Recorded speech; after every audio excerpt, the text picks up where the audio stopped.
first public hearing to order.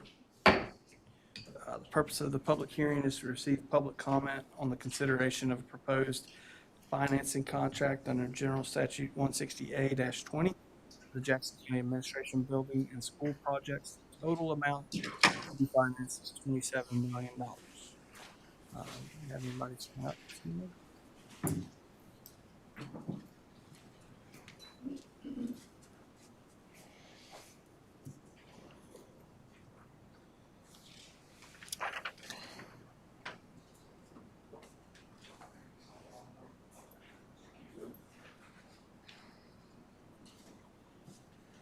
Other two don't have anything on.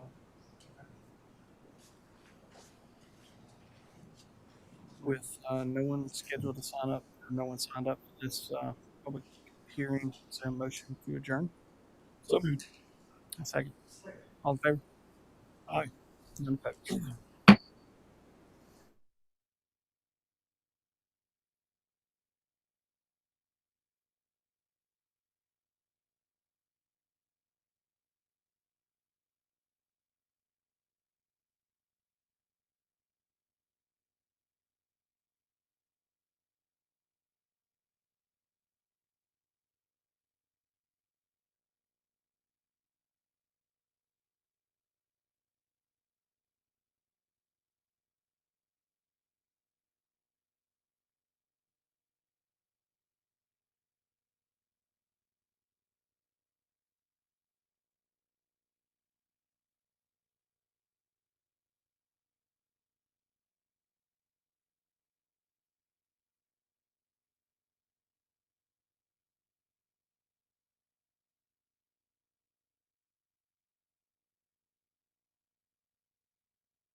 Call our 6:25 public hearing meeting to order.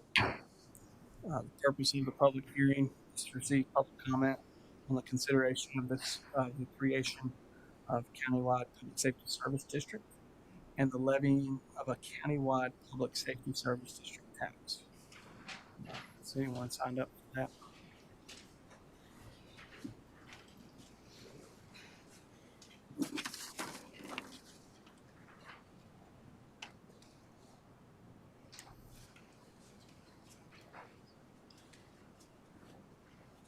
Anyone want to comment this evening? Is anyone wanting to comment? If not, we'll seek a motion for adjournment of the 6:25 public hearing. So moved. Second. All in favor? Aye. None opposed. We are adjourned.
Our meeting to order. First up this evening, we have the Pledge of Allegiance. If everyone will please stand.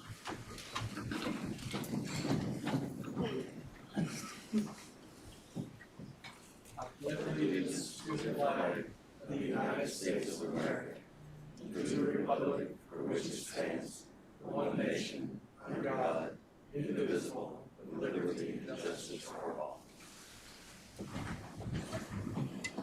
Thank you all. First up this evening, we have agenda in front of everyone. I'll seek a motion for approval if there are no needs for any amendments. So moved. In a second. Second. All in favor? Aye. None opposed. Next, we have our minutes from our regular session and our joint meeting with the Board of Education from January 20th and 22nd. Everyone's had a chance to look over those and sees no errors. Seek a motion for approval in a second. So moved. Second. Second. All in favor? Aye. None opposed. Moving on now to administrative reports. I'd like to thank all of DOT, Sheriff, Jackson County Public Works, all of the town public works, trying to keep these streets clean and getting out early and working late. Appreciate all that hard work and time spent. That's all I have to report this week. Any other commissioners have anything else to report? I agree with Mark. I appreciate everything that the emergency crews did, and the road crews. Trying to keep everybody safe and the roads as safe as they can. And also, I wanted to send out prayers for the K9 that Chief Hatton lost that yesterday, I think. And it actually had rescued one child, found one child that was lost in its lifetime. But anyway, I wanted to just send out my condolences for that. Let's not forget the county grounds crews that keep all the sidewalks and parking lots and stuff around the county. Exactly. Hats off to them as well. Anything else for this evening? If not, I'll turn it over to County Manager King for his report.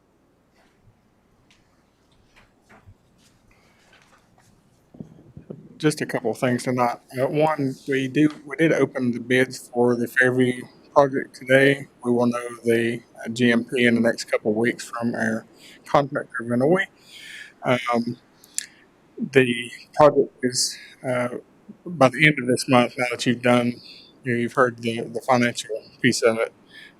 We are going to the LGC on the 3rd of March. And at that point, on the 17th, we'll be trying to compile all three of the projects with the estimates from Vinoy at that time. But it'll be a couple more weeks before we can get an exact number. But we'll have an exact number on the 17th for you to consider. The library conversion from FRL, we are working with doing the E-rate conversion. So we are working with the FCC, trying to work out the details on the E-rate. And that's basically where we'll get money back from the federal government on a lot of the telecommunication services that we'll be offering. The equipment has been categorized, and we're working with FRL staff to make sure we've got continuity on the conversion date. And so that will be ordered in the next several weeks, the finalized version of that. And then also with the employees, we are this week sending out conditional employment letters. Those have been drafted, and they will be sent to both different libraries for that process. In the next couple of months, we will need to be looking at identifying possible board to work through a 5-year strategic plan, which will need to be completed and sent to the state library system by July the 1st. So that will be coming up at a future date. We'll need to start that process though. But that's all I have. The board for the actual library?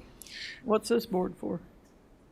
Well, I mean, unless y'all want to assume the control of it, I mean, you could do that by statute. But if you want to create a board, you'd have to do that and then have that board do the 5-year strategic plan. So either way, we have to have a 5-year strategic plan by June 1st. Okay. So that's all I've got to know. Sign up for public comment. So that's the one that I have. Thank you. Okay. I didn't sign up, but I'd like to make a comment. Okay. What's your I'll put you down after the first person. Bobby Okay. Hopp, H-O-P-P.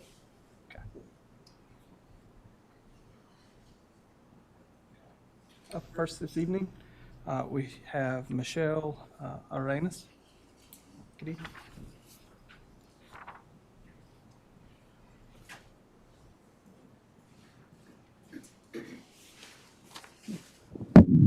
Good evening. So you answered some of my questions. I was pleased to hear about that there is some planning going forward. I still have a lot of concerns. I'm not going to try and convince you to change course. What I want now is some reassurance that this is going to be a planned, funded, resourced transition. I'm still not convinced that we're going to be able to do that in the timeline you guys have set out. We're going down this road, so we need a roadmap.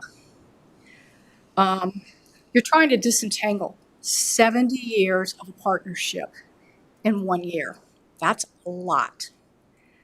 I don't think we've really laid out everything. Let me start with this checklist that we got back in January for $11,000. I've seen it. I'm going to be honest. You could have done the same thing for free with ChatGPT. That is not a project plan. I was hoping for a project plan. I was hoping for something that laid out what's Jackson County's responsibility, what's FRL's responsibility, how do we take that back, how do we fund the new stuff, how do we resource that. That's a project plan. That's what I was hoping for. We don't have a lot of dollars in this county to waste. We've already estimated, and you guys have admitted that the costs are going to be higher than what was originally thought. So I'm asking for regular progress reports to the community on this transition.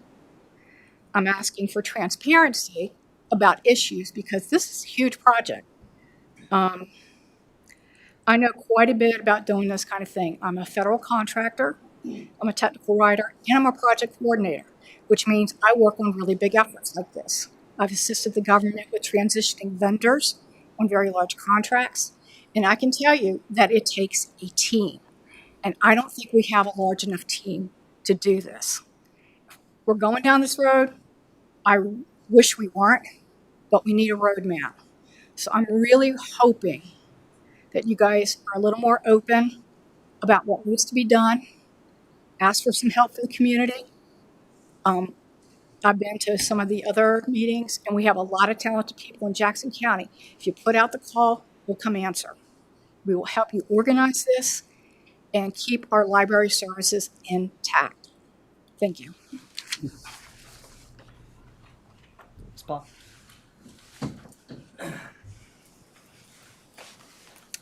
Hi, I just wanted to make a quick comment. So I sat through the school board meeting a couple weeks ago. For reference, I have like 20 years working for the federal government. Part of that's doing contracts.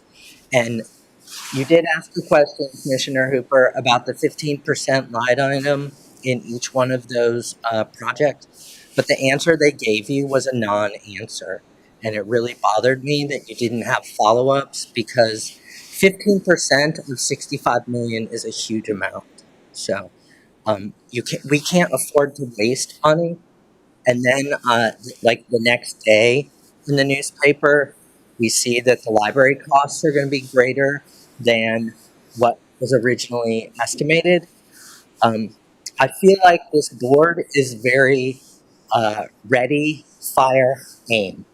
Like you're taking action and you're not getting a full understanding of the consequences or the costs of those actions until later on once you're already down the path. So the people of the county are owed a good reason for why their money is being spent, especially I know other people, I think you're probably going to increase our public service tax. Nobody really had a comment, and I'm not really commenting on the pros or cons of that. But my property tax bill went up by a third this past year. And so I feel like you have to be better stewards of the people's money. And part of that is understanding before you make a decision the true cost for things, including the library and the school projects. That's all I have. Thank you. No more public comment. We'll move on now to new business and the sheriff's report. And Sheriff Doug Farmer.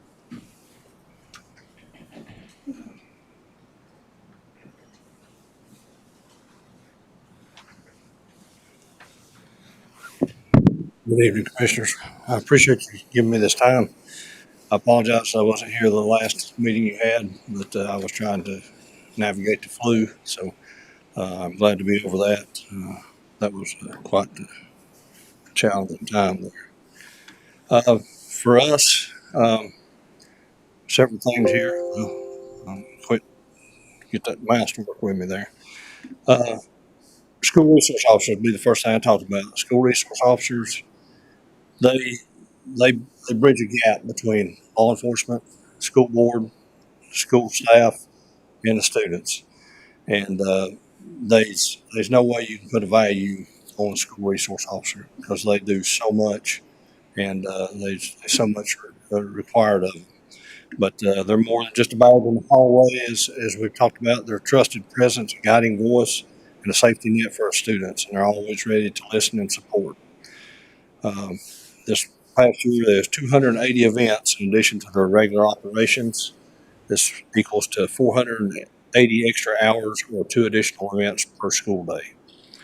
So these guys are sometimes getting home 9, 10 o'clock at night, turning right around, getting up, and they're back at school at 7:30. So we ask a lot of them, but they step up to the task. Patrol, we broke this down between patrol and all our different groups that we have. Patrol, 2023, 17,424 calls. We see in 24, there was 18,653. And then we had a 26 call decrease in 25, 18,537. Can't explain the reason for that, but total misdemeanor arrest in 2025 was 753. Total charges on those 1,381. 553 felony arrests, 982 charges on those. Fraud and scam reports, 99 in 2023, and you can see in 2025, it's increased to 122. And that's something that's been more prevalent. We've had all kinds of scam reports come in. That's the ones that were reported. I'm sure there's a lot more that people's been called and they didn't respond to those scam calls, but they didn't file a report. Assault investigations, can't explain the reason for the rise in this either. 349 in 23, 421 in 2025. I don't know what the uptick in that is, but I know that during these snow days and everything we've had, we've seen a little bit of an uptick in assaults and domestic violence as well. Criminal investigations. These guys work hard every day. 262 search warrants for 2025. This includes houses, records, devices, etc. there. They've made 113 felony arrests, 371 felony charges on those arrests, 96 misdemeanor charges, 371 interviews. That's a lot of time talking to people. 55 forensic interviews, that's with the awake. So you can see how valuable their services are as well. 15 ICAC reports. And the ICAC is the Internet Crimes Against Children. And then we had the operation up the creek where we targeted the child predators. And the ones that we pulled in here, and most of the time the child predator, they're not going to play in their backyard. So these ones that we were targeting on the internet, and they came from different locations. 3 of those to date pled, and we're waiting on the remainder to go to court. But getting them off the street is very important. Our criminal suppression unit, really proud of this group, what they've accomplished. One of the narcotics investigators is also assigned to the DEA task force as a TFO, and one of our narcotics investigators is assigned to HIDA as a task force officer as well.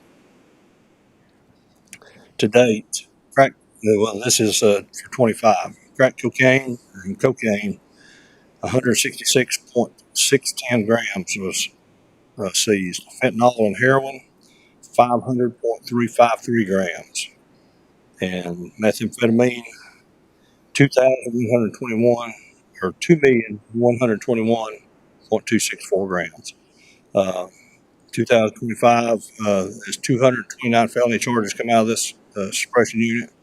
Drug arrest 101, and large scale operations and targeted drug trafficking. We've done 3 of those.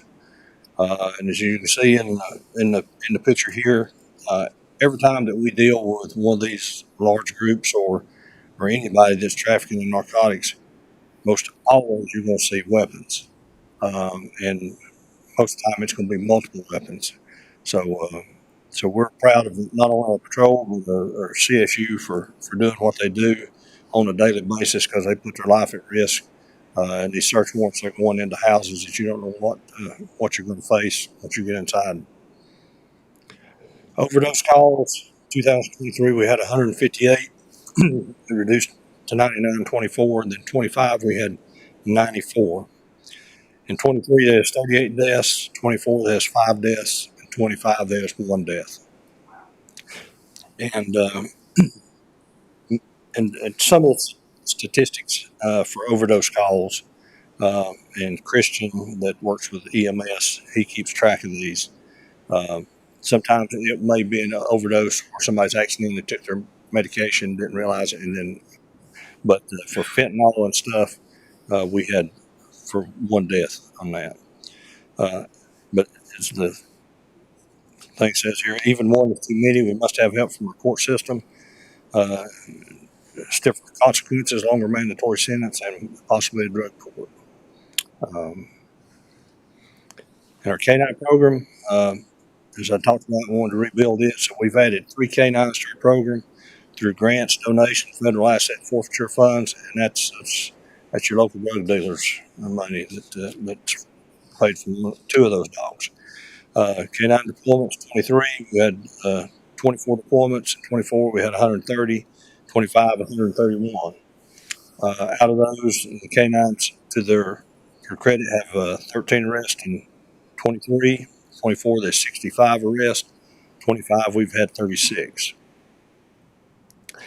2025, Walton County Sheriff's Office SRT team was rebranded. It was called the SET team, and they wanted to change that, so we switched it to the SRT, Special Response Team. They're trained to handle high-risk situations that exceed the capabilities of standard law enforcement, such as hostage situations, armed standoffs, high-risk service, search warrants. Members undergo rigorous training in tactics, negotiations, and crisis management. They're held to physical standards set forth by the state and national standards. And today, SRT call-outs for 25 was 14. In their training hours, that they've combined 866.5 training hours in 2025. Our SRT team has been responsible for going in on. We've had 2 that came over here after committing homicides in Asheville, and then we had 1 that had committed a homicide here that was taken into custody by our SRT team. Drone operations deployments, 24 we had 5, and you can see the uptick in 25. 43 deployments. This is for all children.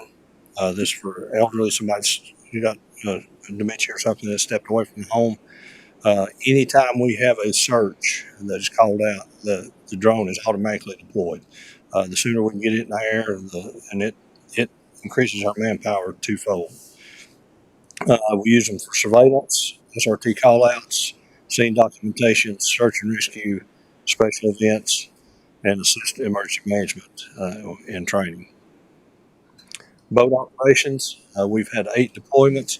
I think we've probably had 1 more than that, but 8, I was able to verify that. The boat is used around the holidays, ensuring water safety for our citizens and tourists.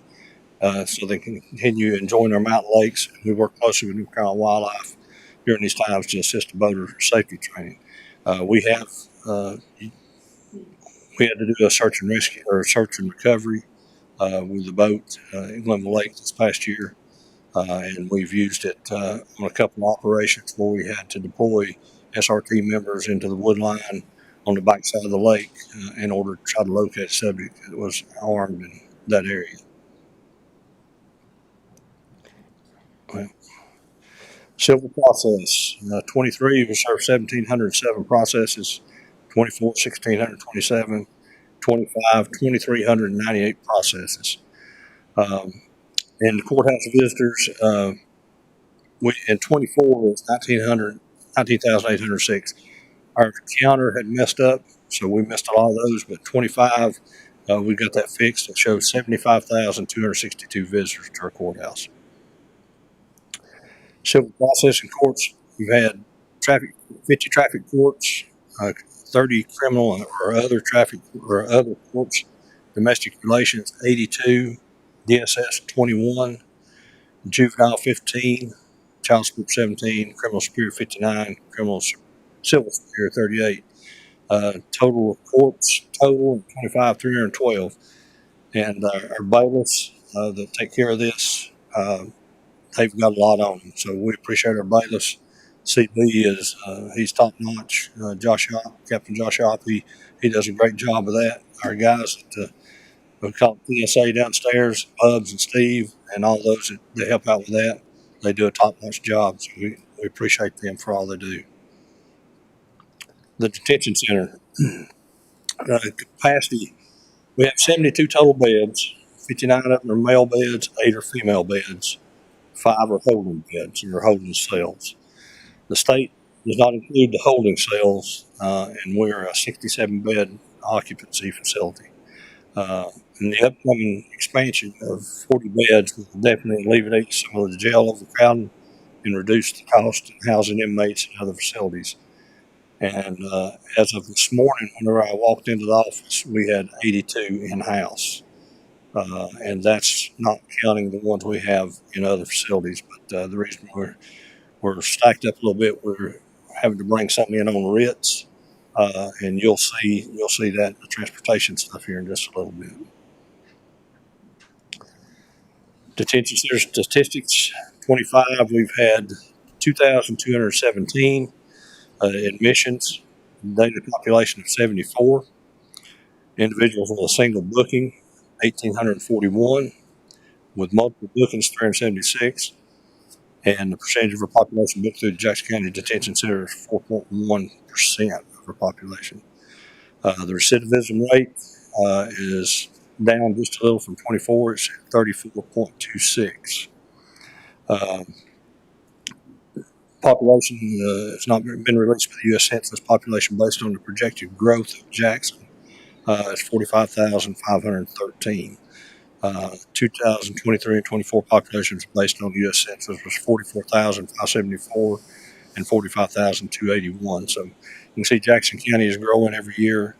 So we having to step up our game. 2025 total transports 811. It's up from 511 in 2023. Of those, IVC transports was 241, and inmate transports is 570. And a lot of these inmate transports are across the state.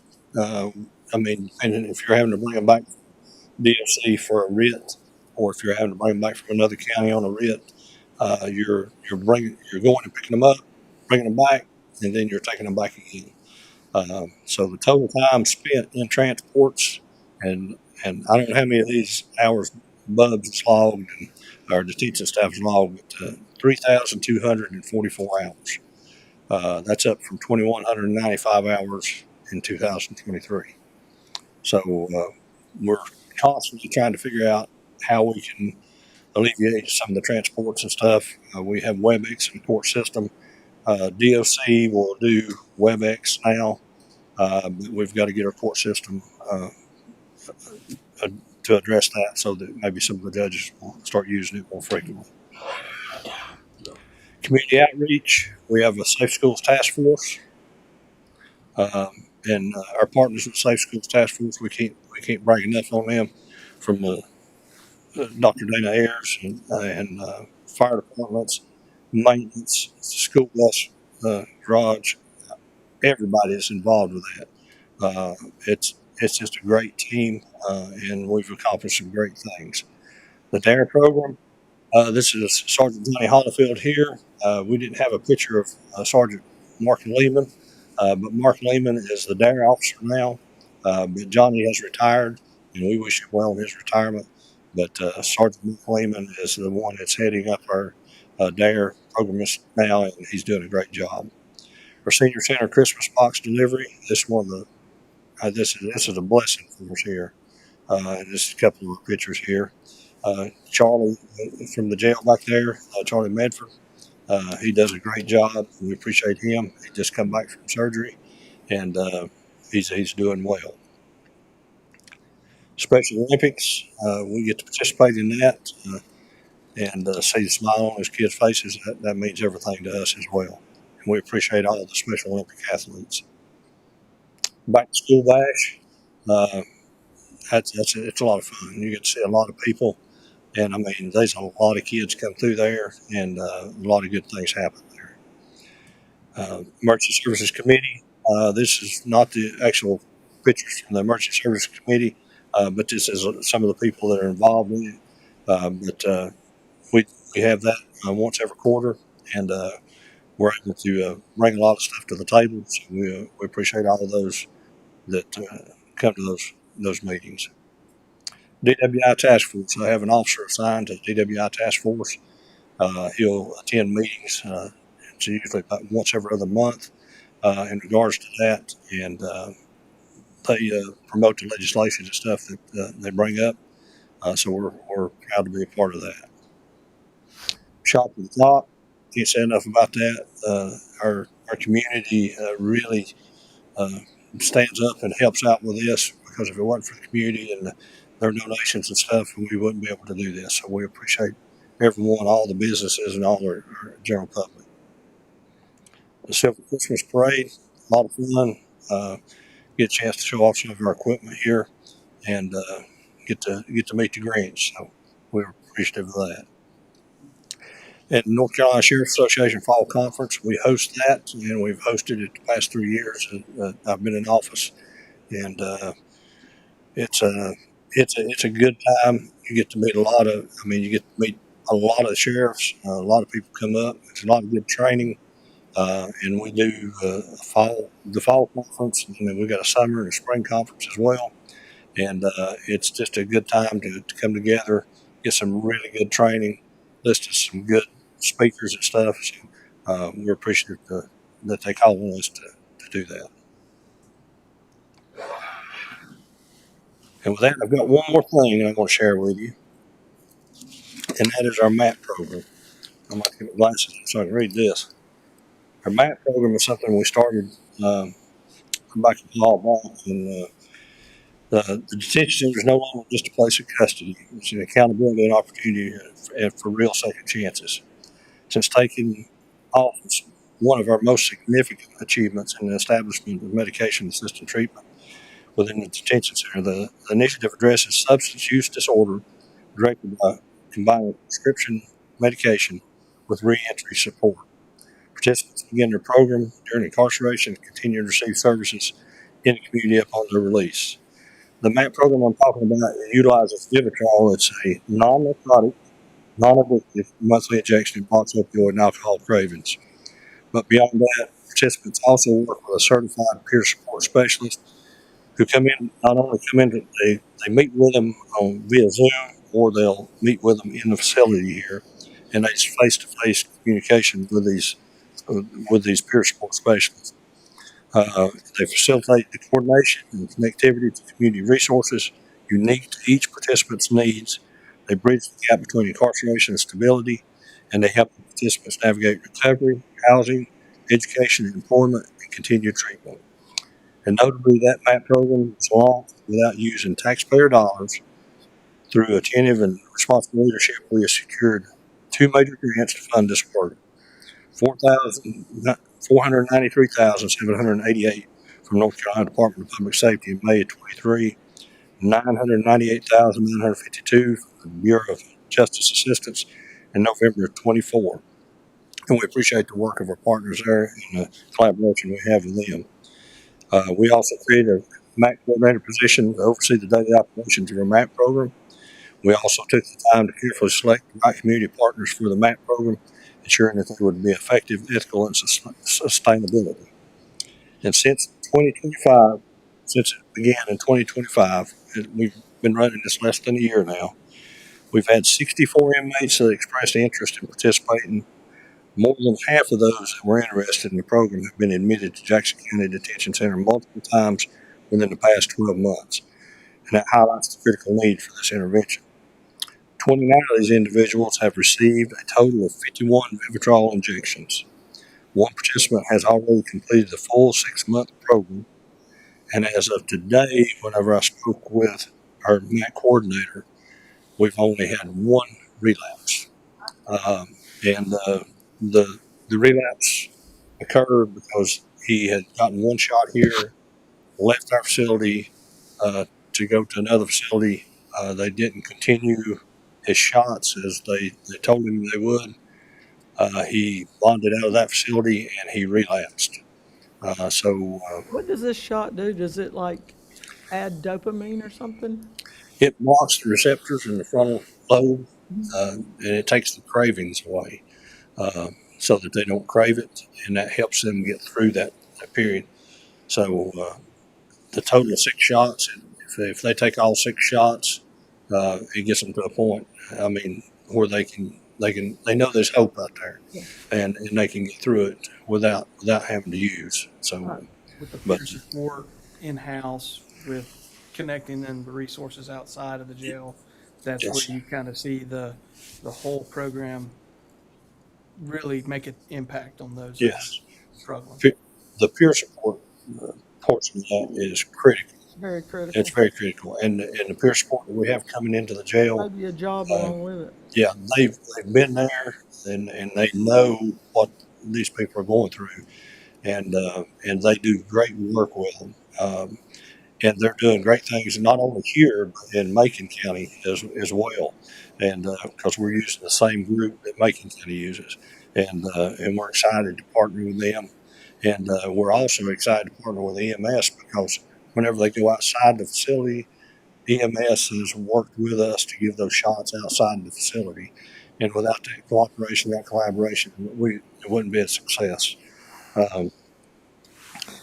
Serving a vital component of the public safety Jackson County Detention Center MAP program aims to reduce recidivism, reunite the families, assist the citizens in successful community reintegration, and by investing in their recovery, reentry without burdening the taxpayers, we are making the community safer, stronger, and this is what smart, compassionate, and fiscal responsibility leadership looks like. So, but we thank you for the opportunity just to share that with you. And we hope to continue to make a difference and make a difference. I mean, I'd like to see them all that's in jail stay outside and be a productive citizen for Jackson County. And if we can, I mean, give them hope, we'll do that. We have, I didn't talk about it, but we've got tablets inside the jail where they can do online classwork Well, that's good. so that they can prepare for their GED. And once they get to the point where they're ready to test, and we'll have to have a proctor come in, or they can do it outside the facility once they bond out in order to try to get their GED and further their education. That's really good. Yeah, so we're Thank excited you and about your that as well. staff and all the officers for all that you do. We have a wonderful staff. I tell everybody it's a big team and it's a team effort, and we couldn't do our job without you guys, the general public. We couldn't do what we do, but we thank you. Thank you. Moving on now to our next item is budget ordinance amendment. Ms. Fox.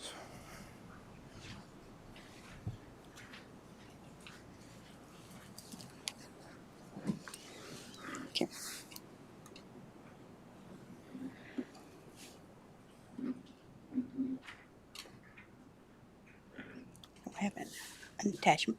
The budget amendment is for $475,000 coming from fund balance going to Southwestern Community College for some land acquisition.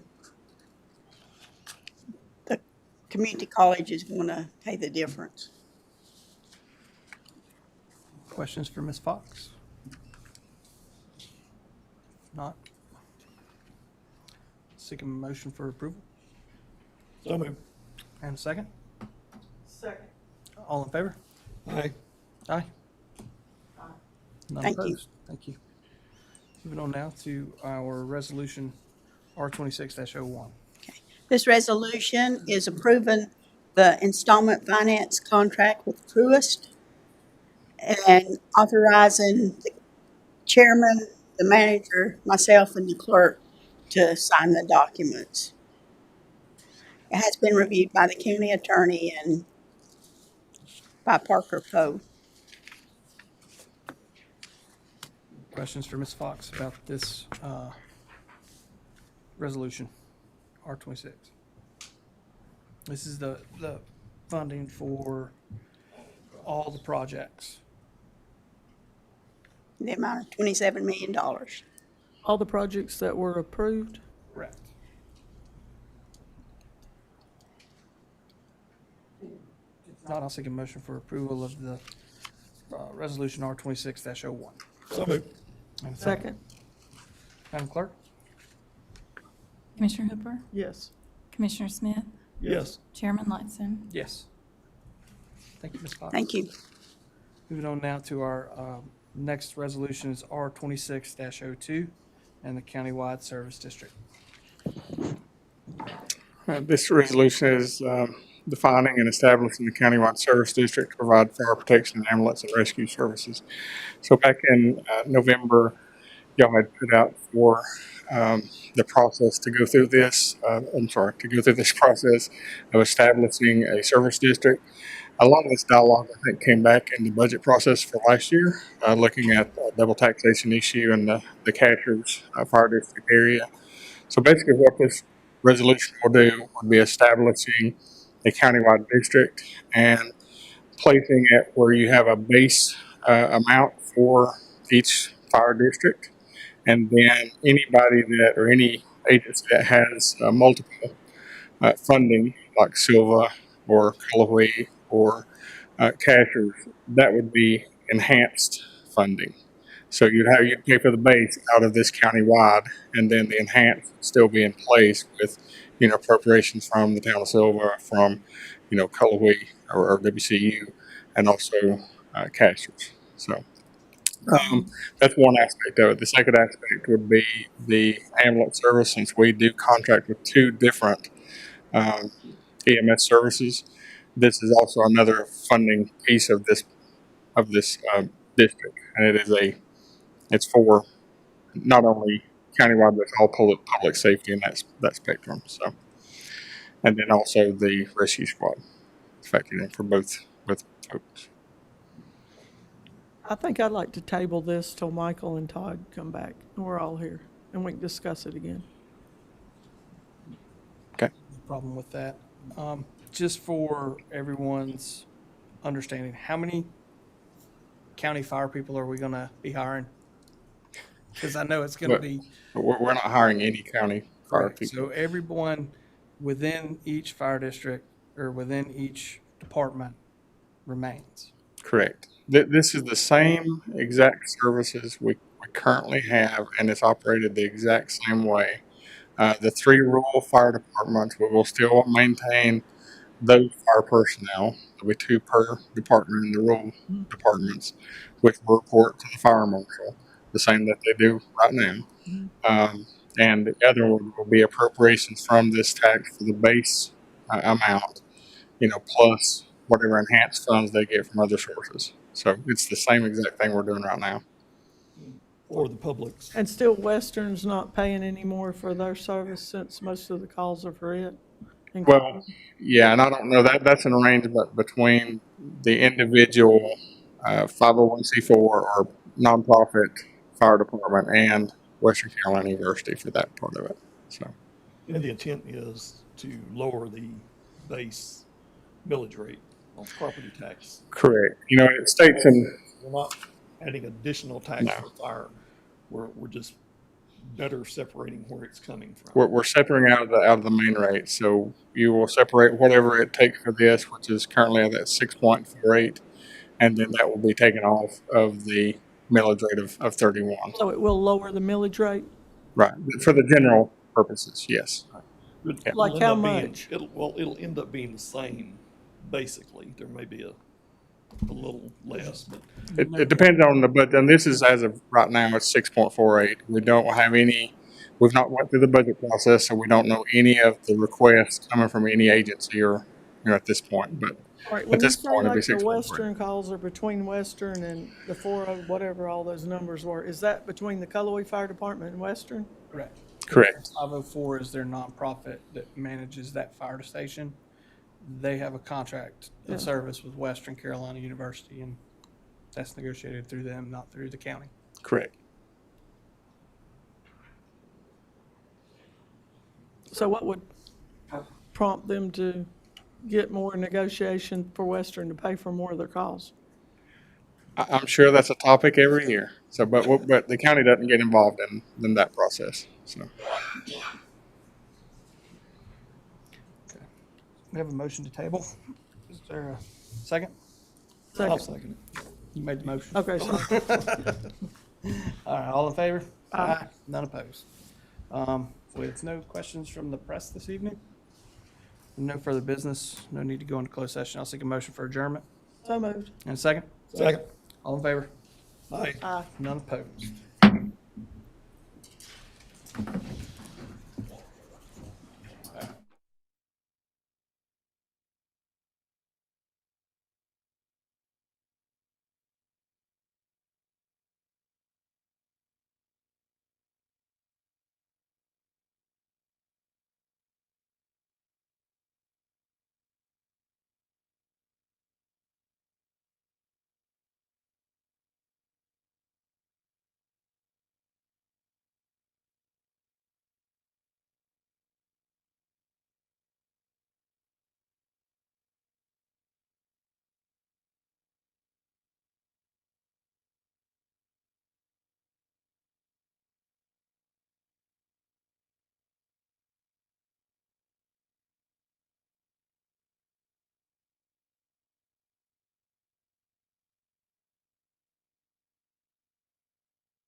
Session to order. We have an agenda. I need to make a quick amendment to the agenda. We have, where'd it go? Ann Ferguson here this evening, and I'd like to put her at the front. Anna Ferguson. And then Pisgah Legal Services, number 6, will not be in attendance this evening. They're going to be rescheduled. And I would like to add Lisa Kelly at the bottom for other business. So if those amendments are amicable, I'll seek a motion. Okay, second? Second. All right. All in favor? Aye. All right. Up first this evening, we have Anna Ferguson, who is a candidate for NC House of Representatives and is requested to speak. Anna?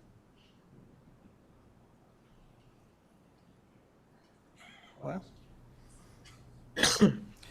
since Anna is no longer here, we'll move on to Mr. Breedlove and the Jackson County Tourism Development Authority. Good evening. What's up, Dale? Let's see. There we go. Good evening. So today we have 2 Tourism Capital Project Fund applications. I know all of you are familiar with that process. We've funded a few of these now, but these are applications paid solely by the overnight stay tax. There are no property taxes involved with these applications. And we do have representatives from both of these projects here tonight. They just happen to be in attendance. So if we have questions, I can help answer them, or they can get into more specifics.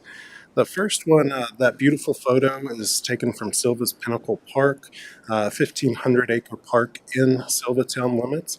And the town of Silva received a part of grant from the Parks and Recreation Trust Fund to implement a master plan. And this would go towards phase 2 of that master plan.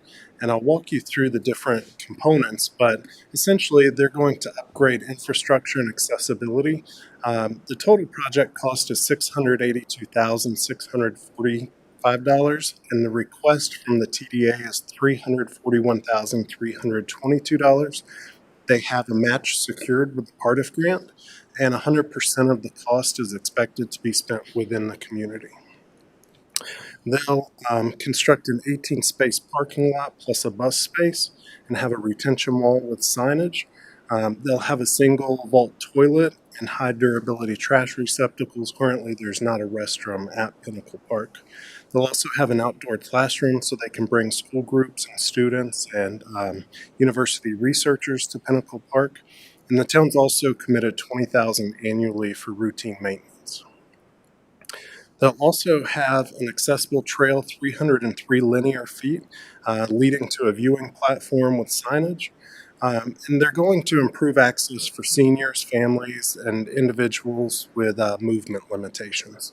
So it helps everybody enjoy the great outdoors. I know recently you heard in the Parks and Recreation Master Plan, it's all about getting people outdoors and building these type of accessibility improvements. They'll also develop almost 6,000 linear feet of new hiking trails, and they'll make significant improvements to the existing backcountry campsites. I've reviewed the statistics with the town of Silva, and we expect around 4,600 new vehicles per year to utilize that park. That's a 20% increase. Years ago, we funded trail and traffic counters at Pinnacle Park, so we knew exactly how many people were coming in and who was using it. We expect that'll generate over 2,300 new bookings, and that's over 6,000 room nights annually.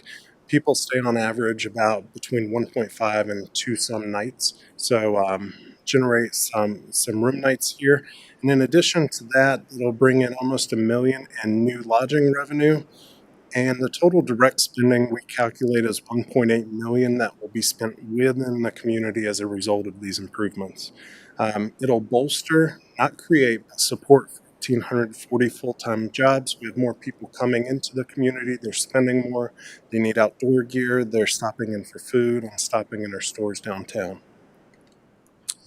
I'd be happy to answer any questions on that project. Like, how would that create new jobs? So that one supports 1,400 jobs. It doesn't create more jobs. I- When you have more people coming, they shop more, and Okay, gotcha. that's right. Okay. Yes, sir. Did you have a question? Okay, sorry. The next project I'll move on to is the Village Green restrooms, and I know you held a work session in Cashers and talked through these. These are the current restrooms. They are not year-round, and they definitely need improvement for accessibility for seniors and families. They are currently unheated, so in the wintertime, you've only got the restroom on the left for people to use, and they've put together a plan with Equinox to replace these.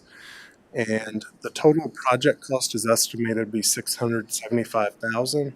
They're asking for $204,000 from us, and they've secured funding from Jackson County Commissioners and $46,000 in private donations.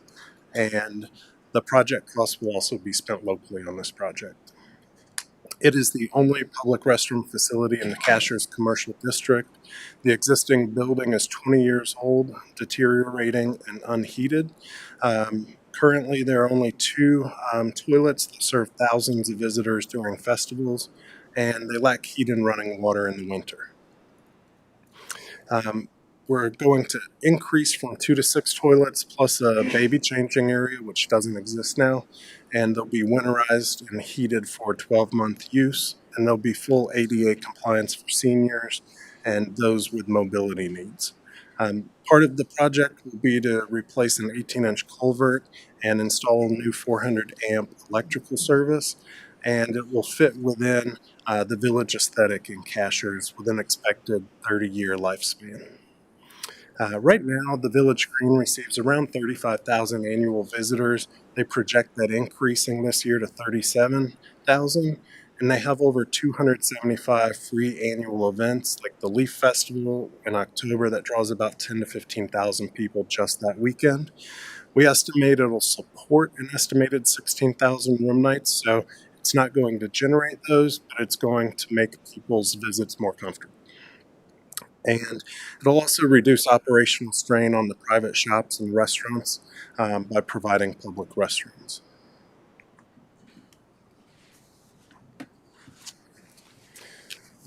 About the second project?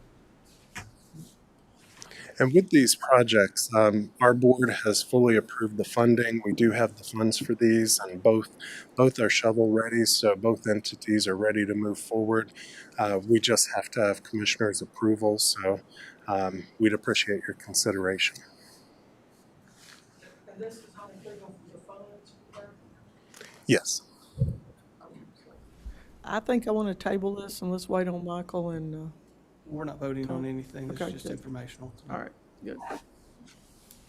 Thank you. We could wait on the other two commissioners, but since we're not voting, that's another Absolutely. point. Thank Sorry you. about that. Thank you, Nick. Next up, we have Appalachian Women's Museum, Danielle Duffy.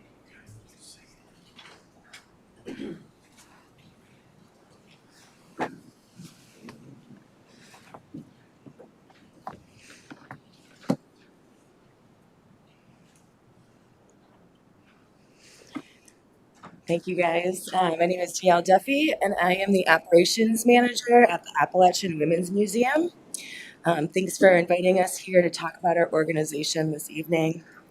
The Appalachian Women's Museum is located in a historic house in the Monteith Farmstead Park in Dillsboro. We can see, we get to the next, there.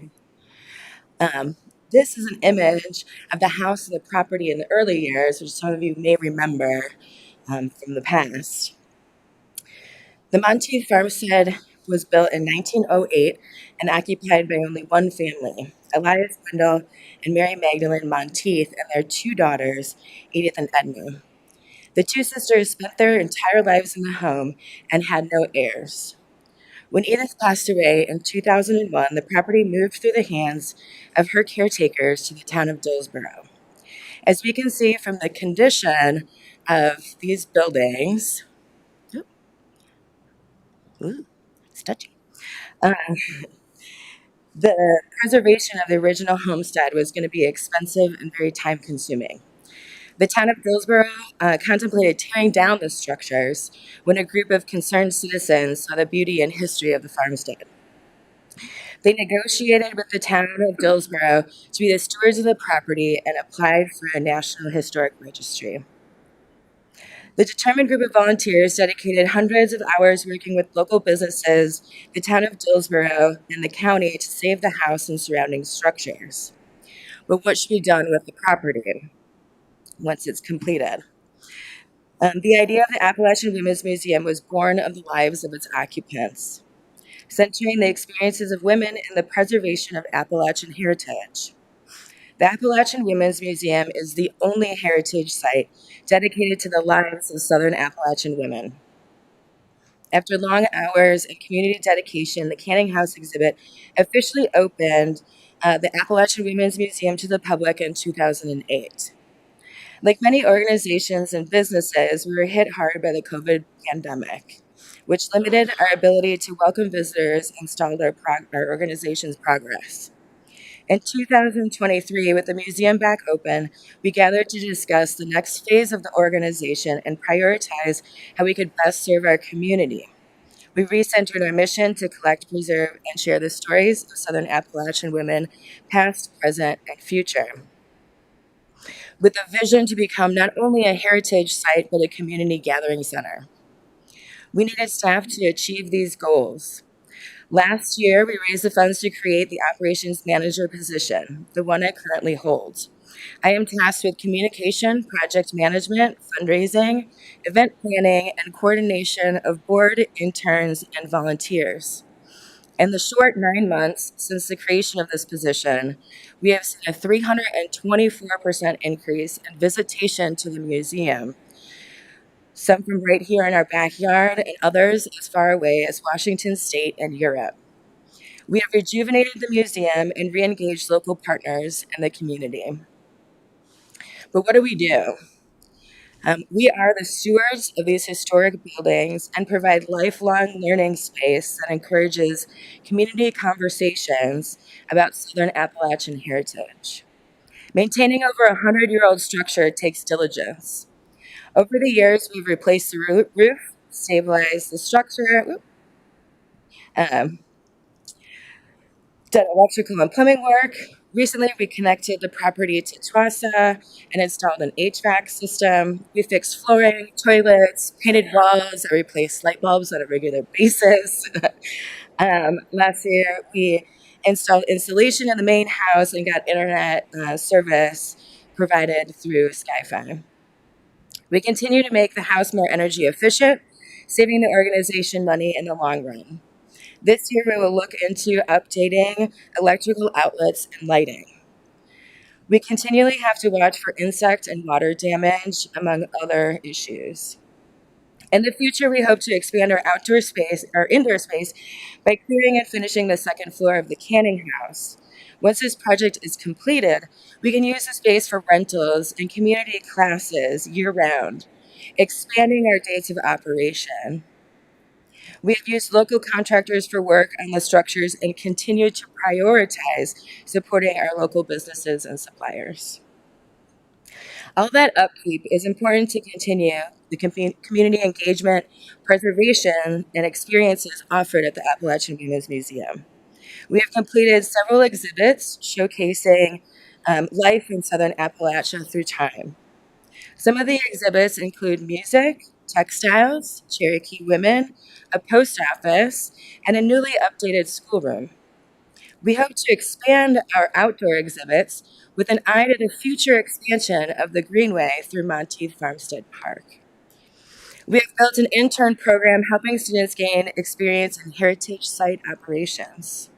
Our interns have helped with special events, provided guided tours, curated exhibits, created social media content, research grants, and written articles for our blog. This semester, an intern is working on a collections project, preserving and cataloging some of our precious objects. During this project, we have unearthed some fun items that will be part of new exhibits coming soon. This upcoming summer, we have an intern project to create K through 12 educational materials, including activities and tours. This intern will work with local educators, partners in the museum to create age-appropriate activities highlighting the accomplishments and roles of Southern Appalachian women. These activities will be available for school tours, young visitors and families, and our local educators. We provide group tours year-round and have welcomed women's auxiliary groups, Monteith family historians, homeschools, and summer camps, to name a few. We have worked with local crafters, educators, authors, and artists to hold individual programs. We have 2 ongoing annual events that highlight Appalachian traditions, expose people to the museum, and help us raise funds. Airing of the Quilts in the spring celebrates the tradition of hanging quilts out after the long winter months. The event brings visitors from around the area and region to display their favorite quilts and view the great handiwork from generations past and present. This year, we hope to reintroduce quilting demonstrations and possibly collect oral histories from our vaunted elders about the importance of quilts to our community and families. Music on the Porch in the fall highlights another Appalachian tradition of picking on the porch. Throughout the years, we have worked with local musicians, artists, and traditional skills demonstrators. We have had junior Appalachian musicians and Smoky Mountain High School ensemble choir perform, providing a venue and opportunity for our youth to connect to their roots. This year, we hope to expand the day with a market highlighting Southern Appalachian heritage crafts.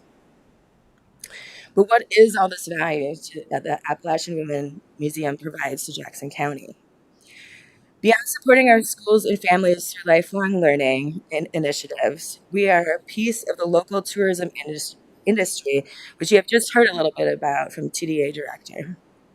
Tourists spend over $400 million a year in Jackson County, and the industry employs over 2,000 residents.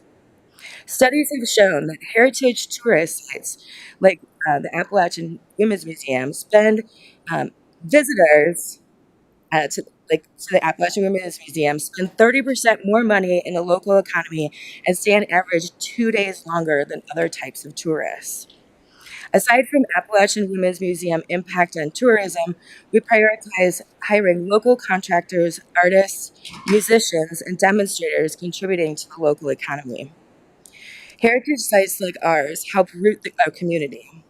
For over a decade, our garden volunteers have planted and harvested a working victory garden, seen here, a tradition with roots going back to the First World War. The vegetables and flowers grown are donated to the United Christian Ministry. On a more personal level, we often hear visitors exclaim when they come through the door, "This looks just like my Mima's house." Often these guest faces will light up and they will tell us a beloved family story. These moments are unquantifiable and remind us of our deep family connections. The Appalachian Women's Museum has been a labor of love since the beginning, with a working board and passionate volunteers. The grounds have come alive since the disruption of the COVID pandemic and the creation of dedicated staff. Through continued community support and engagement, the Appalachian Women's Museum will grow and succeed as a heritage site for years to come. Y'all have any questions about me with the Appalachian Women's Museum? Like this K through 12 activities you're gonna have, is Yeah. that for like in the summertime or does people go there year round? I mean, how does that work?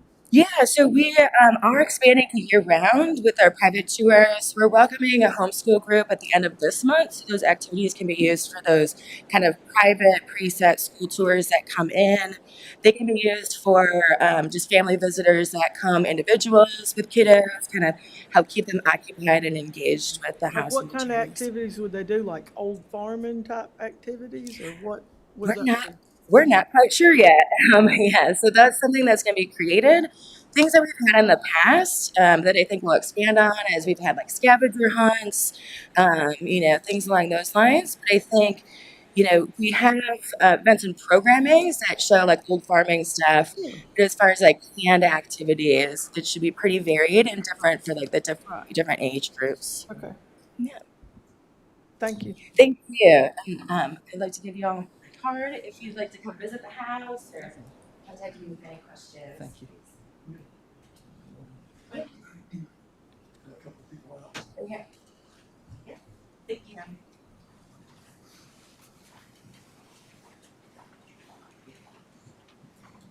Danielle, up next, we have Tom Brooks, the Executive Director from Center for Domestic Peace. Mr. Brooks. Good evening, Commissioners. Thank you for having me here this evening. I appreciate the opportunity to visit with you. You'll find in your packet a pretty detailed presentation about what we do and our impact. So I'm not going to read all that to you. What I'm going to do is just highlight a few things to give you and those watching an idea of what Center for Domestic Peace is and what we do, and then the impact that we have here in Jackson County. Okay, so we're a 501c3 nonprofit organization here in Jackson County focused on ending interpersonal violence. By interpersonal violence, we mean domestic violence, sexual assault, and human trafficking. Those are the three areas that we serve survivors from, and we also have prevention and outreach programs targeted toward preventing that type of interpersonal violence in our communities here. We have 3 locations here in Jackson County. We have our administrative offices, which are on the Medical Park Loop. That's kind of adjacent to the hospital, those medical office buildings there.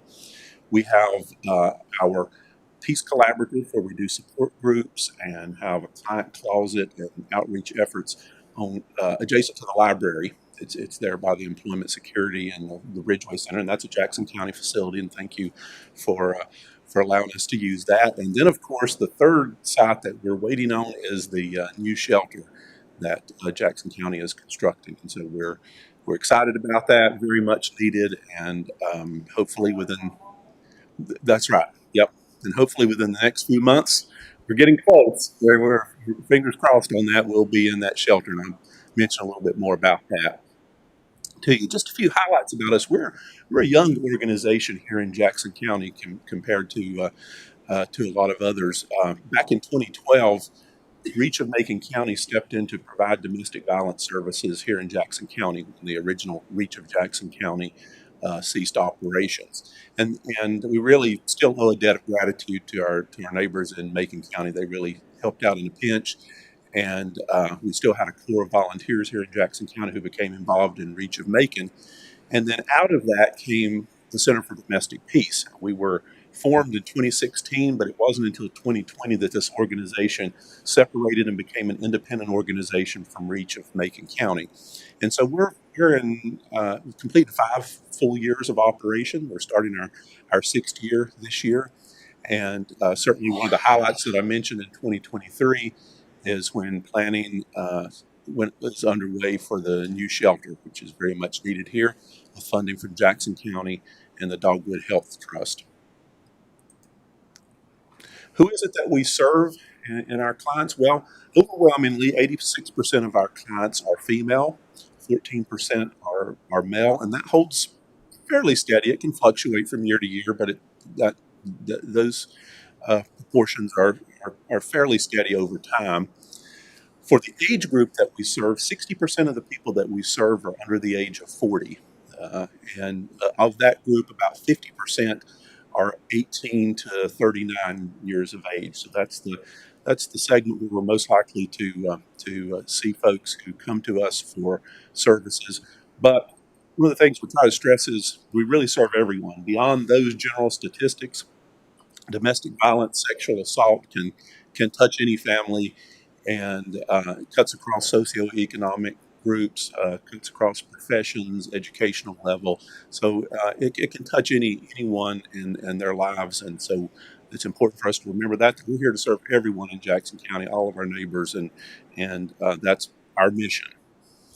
Among the services that we offer, it often starts with a call to our hotline. We maintain a 24-hour-a-day Safe line. It's a crisis response line, so folks can call that 365 days a year, anytime, day or night, and one of our staff members will answer and will be available to either provide support over the phone or to come out and meet with an individual, whether it's meeting with them at their home or in a public place, or sometimes at the hospital. We recently had an advocate who was called out to meet with a client who was brought to the hospital with an incident in the National Park Service there. So we meet people where they are to provide support to them.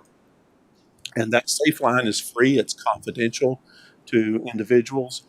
And we assist them. That's often the starting point with emergency shelter needs that individuals may have, doing safety planning, danger assessments, as I just mentioned, accompanying folks to the hospitals, and then often resource distribution and referrals, helping people know what the next steps are in the process. And that's part of the intervention, response, and advocacy, those next steps. We provide specialized advocacy for folks, for court advocacy. That's a really important part of what we do, accompanying folks on court visits, help people navigate through the court system. We have a dedicated sexual assault advocate that works with those survivors. We have a bilingual advocate for Spanish speaking clients that we may serve. And we have a housing advocate that can help folks on the next step beyond emergency shelter to maybe transitional housing and looking for something more permanent as they're rebuilding their lives. That emergency shelter is certainly desperately needed here. We currently provide temporary housing solutions for those who are fleeing interpersonal violence. Right now, that's typically through either referral to a neighboring county shelter if there's availability, and often there's not. Shelters are typically pretty well occupied, or providing limited hotel stays for individuals until we can get them to the next step on their journey there. This new shelter, I need to make a correction there. It has 18 beds. It will actually accommodate up to 27 people comfortably in the shelter. So there's 9 rooms, 2 beds, a full-size bed, and a twin bed in each room for families. So if a mother's coming and brings the children, they'll be able to stay in a room together. And so that's where we get up to 27 people. We could even go beyond that. We'll have cots and things. If somebody comes with a larger family and needs more space, we'll be able to accommodate them in the shelter. I just mentioned that court advocacy, one of the really important services that we provide to survivors who come to us, and helps them at all stages through the process, from seeking protective orders to understanding the court calendar and making the court dates, to connecting them with legal aid and Physical Legal, some of our other partners that we work with. And we also provide counseling and therapy services and referrals to folks who come with us. We employ a full-time therapist on staff who provides in-house therapy, and we also can refer individuals to other therapists. We have contracted therapists who work with partner agencies in that as well, and we can refer folks to Spanish-speaking therapists, for example, that we have on staff as well. And our outreach and prevention program, that's the arm where we really hope to stem the tide of what we see, to in the long term reduce the number of people who have to come to us for services, because we have prevention efforts in partnering with the public schools, for example, and WCU, SCC, where we're outreaching, trying to educate people about healthy relationships and conflict resolution. And at the same time, part of our outreach is just helping folks understand that we're here. That's why we appreciate the opportunity to come talk with you this evening and be able to do this, and have people listen from home, just to know this is an important resource and service that's available to the citizens of Jackson County. And that's part of our mission, is to continually try to make sure people are aware of us. This is by no means an exhaustive list of our partners, but just want to give you an example of some of the many agencies that we work with and partner with, both in receiving referrals and also in referring folks and partnering in how we serve our clients. Our annual impact last year, this is from 2025, We served 312 survivors. That was 256 domestic violence and 56 sexual assault survivors. The domestic violence was up slightly for 2024. In 2024, we had about 245. Sexual assault was down significantly last year. We had in 2024, I believe, 85 survivors that we served, and we had 56 last year. Yes. What do you think the cause for the uptick in the domestic violence? You know, it's kind of like with the sheriff's presentation, where you just see, just Numbers fluctuate. yeah, it fluctuates and You can kind of things see it happen. like if it was COVID, or something, but. Right. And to those folks, we provided over 3,000 services. So a service is any point of assistance we're providing that person. If we accompany them to a court hearing, that's a service. If we connect them to housing, that's a service. If we enroll them in a therapy session, so for those survivors, then they averaged over 10 services per person that we were able to provide to them, and answer 343 Safe Line calls, and that pretty closely corresponds with the number of people we serve, because that's where most of our initial contact comes from, is our folks calling that Safe Line. We also, it's important to note, we utilize a lot of volunteer hours, so we had almost a full-time and a half person with us volunteering when we added all those hours together, and these are really important.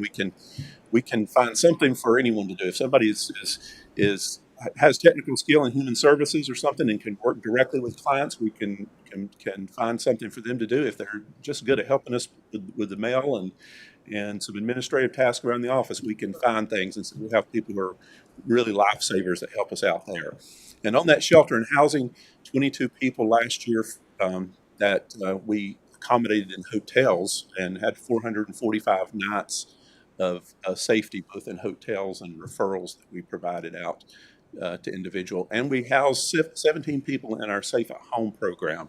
Safe at Home program is a joint program that we have with Mountain Projects. It's a grant-funded program where it's the next step beyond emergency shelters. We talk about that transitional housing. If someone doesn't have a place to go back to, they've stayed in a shelter, then we're next. Well, Safe at Home will provide some supplemental assistance for rent for the first year, so that person gets back on their feet, and we can assist with job training and getting enrolled in education, and then they can assume their full rental responsibility. That's good. That's important with the job training and the Yeah.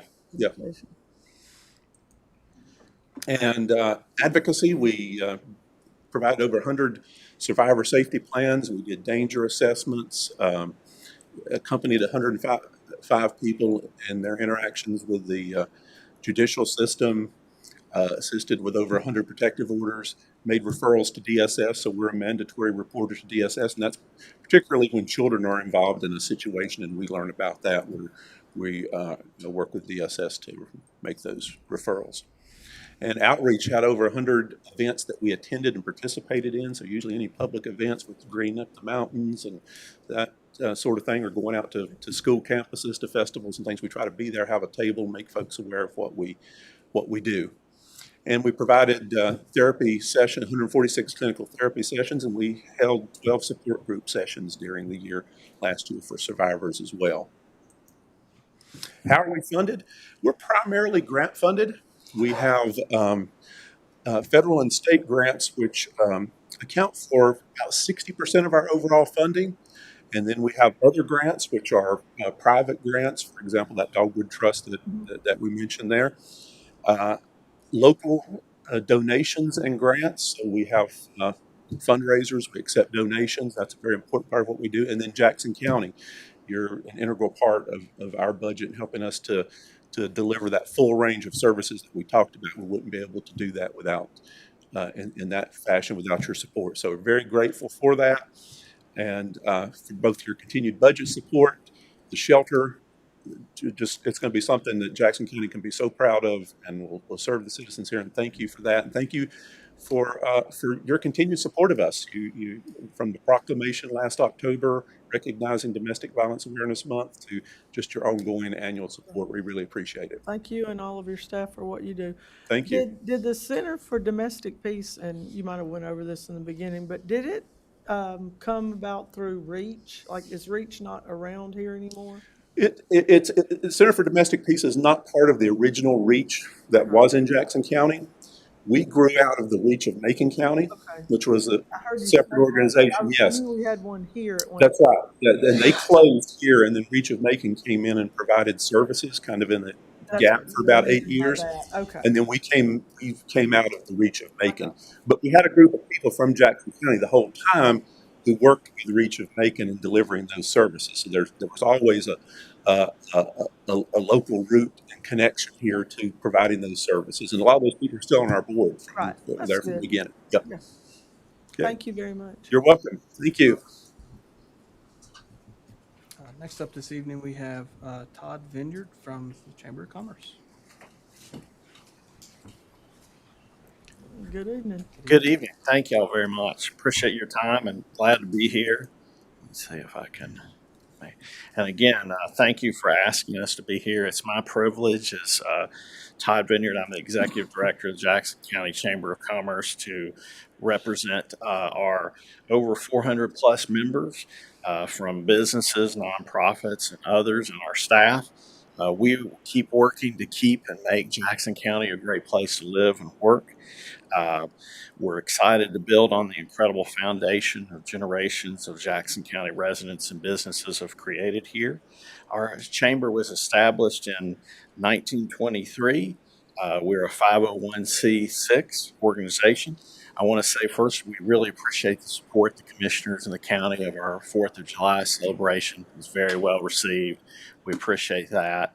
I'm honored to follow in the footsteps of Julie Spiro Donaldson and Kelly Donaldson. They did a great job and put us on a great path. It's exciting to be here with them and our staff.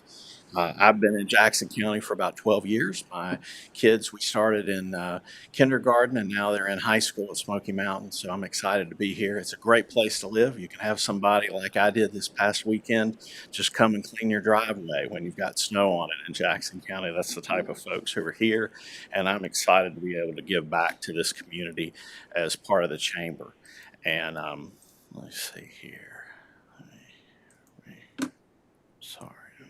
Just scroll down. Okay. Thank you. Okay. A strong chamber means a strong Jackson County. We have been, in the past, I started in June, and we've been listening to residents and businesses. We won't claim to have all the answers, but we always show up and work hard to help. We've been learning a lot about what people would like to see and about our community.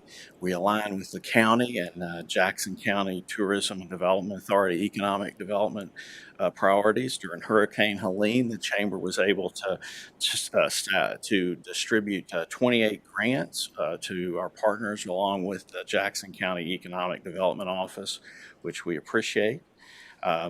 And we really try to serve every corner of the county's economy, business, visitors, students, families, community partners, and just partnering. We really believe in collaboration, working with people, groups. That's a big thing that we do. We're also, excitingly, the front door of Jackson County because we're excited to be able to be we operate the Jackson County Visitor Center in downtown Silva, the Hooper House. Many of you are aware of it. We have high quality maps, digital resources. Also, one of the biggest things we have is local knowledge from local people to tell people about what the great things are to do in Jackson County. And we have a restroom, which comes in very handy for people who are visiting too. So we appreciate the Visitor Center and the support we get with the county. And Jackson County TVA. We support and strengthen local businesses. You're seeing a couple of pictures there. We've had a ribbon cutting with Speedy's Pizza when they moved to their new location. We also had a grand opening for Quality Pool and Spa. And the people you're seeing there are ambassadors in red. They're local business owners who volunteer to take their time to welcome other businesses in the community and form connections. We also try to help with marketing and visibility and networking and collaboration opportunities for our members. We work hard to build workforce pathways in the community. We connect students from Western Carolina University and Southwestern Community College. We host employer roundtables. Um, we have 2 scholarships at both SCC and WCU for local students, encouraging them with their education. And then, very excitingly, we create community through events and partnerships. It's kind of hard to believe, but that we're getting close on the 20th year of Concert on the Creek. That schedule's on our website, mountainlovers.com now. We'll start May 22nd. We're going to have some favorites like Darren Nicholson and some new acts. Summer Brook Band is with us. We're going to have an exciting time. We hope everyone will join us. It really generates real economic activity, boosts foot traffic, community pride. We're excited to be a part of that. We help with some of the Christmas celebrations in Jackson County, like lights and luminaries, and also the silver tree lighting. And we're excited about our Friends Night Out that is coming up. We're going to have one in March and April. In March, we'll be in downtown Silva, which we've done before. And if you're not familiar with that, individuals go to local businesses, spend $25 or more, bring back a receipt, and they can have the chance to win a prize for that. And we're going to do that in Dillsboro this year. So we're thrilled to be able to do that in both locations.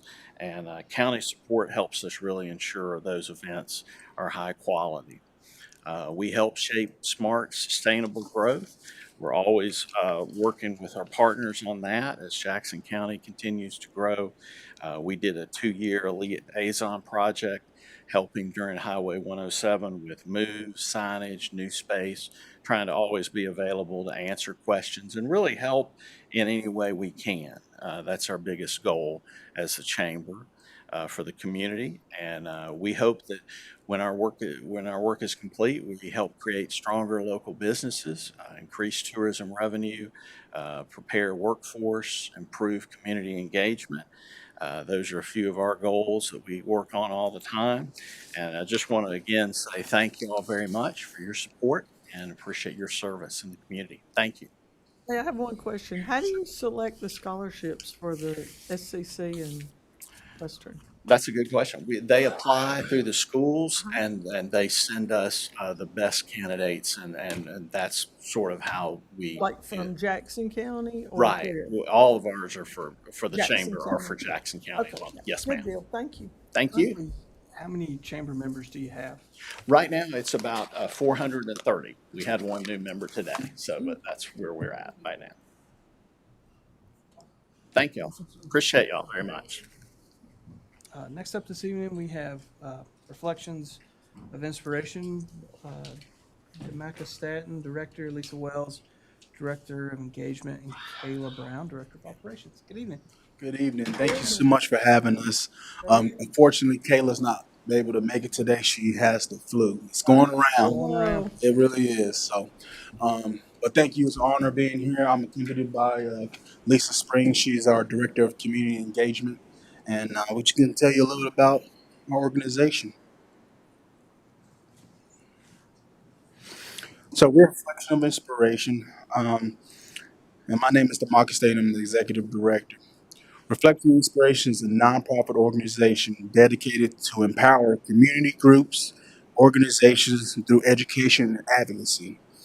Just like the Senator Buster Peaks Thomas said that they do direct services. We are an advocacy group, so we don't actually do direct service to the survivors or the victims, but we serve all of the organizations that provide the direct services. So that's what we do.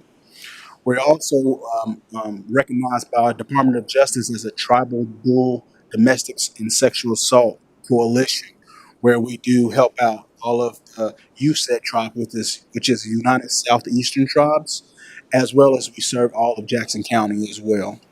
We are located off of Main Street, right next to Bootleggers Coffee.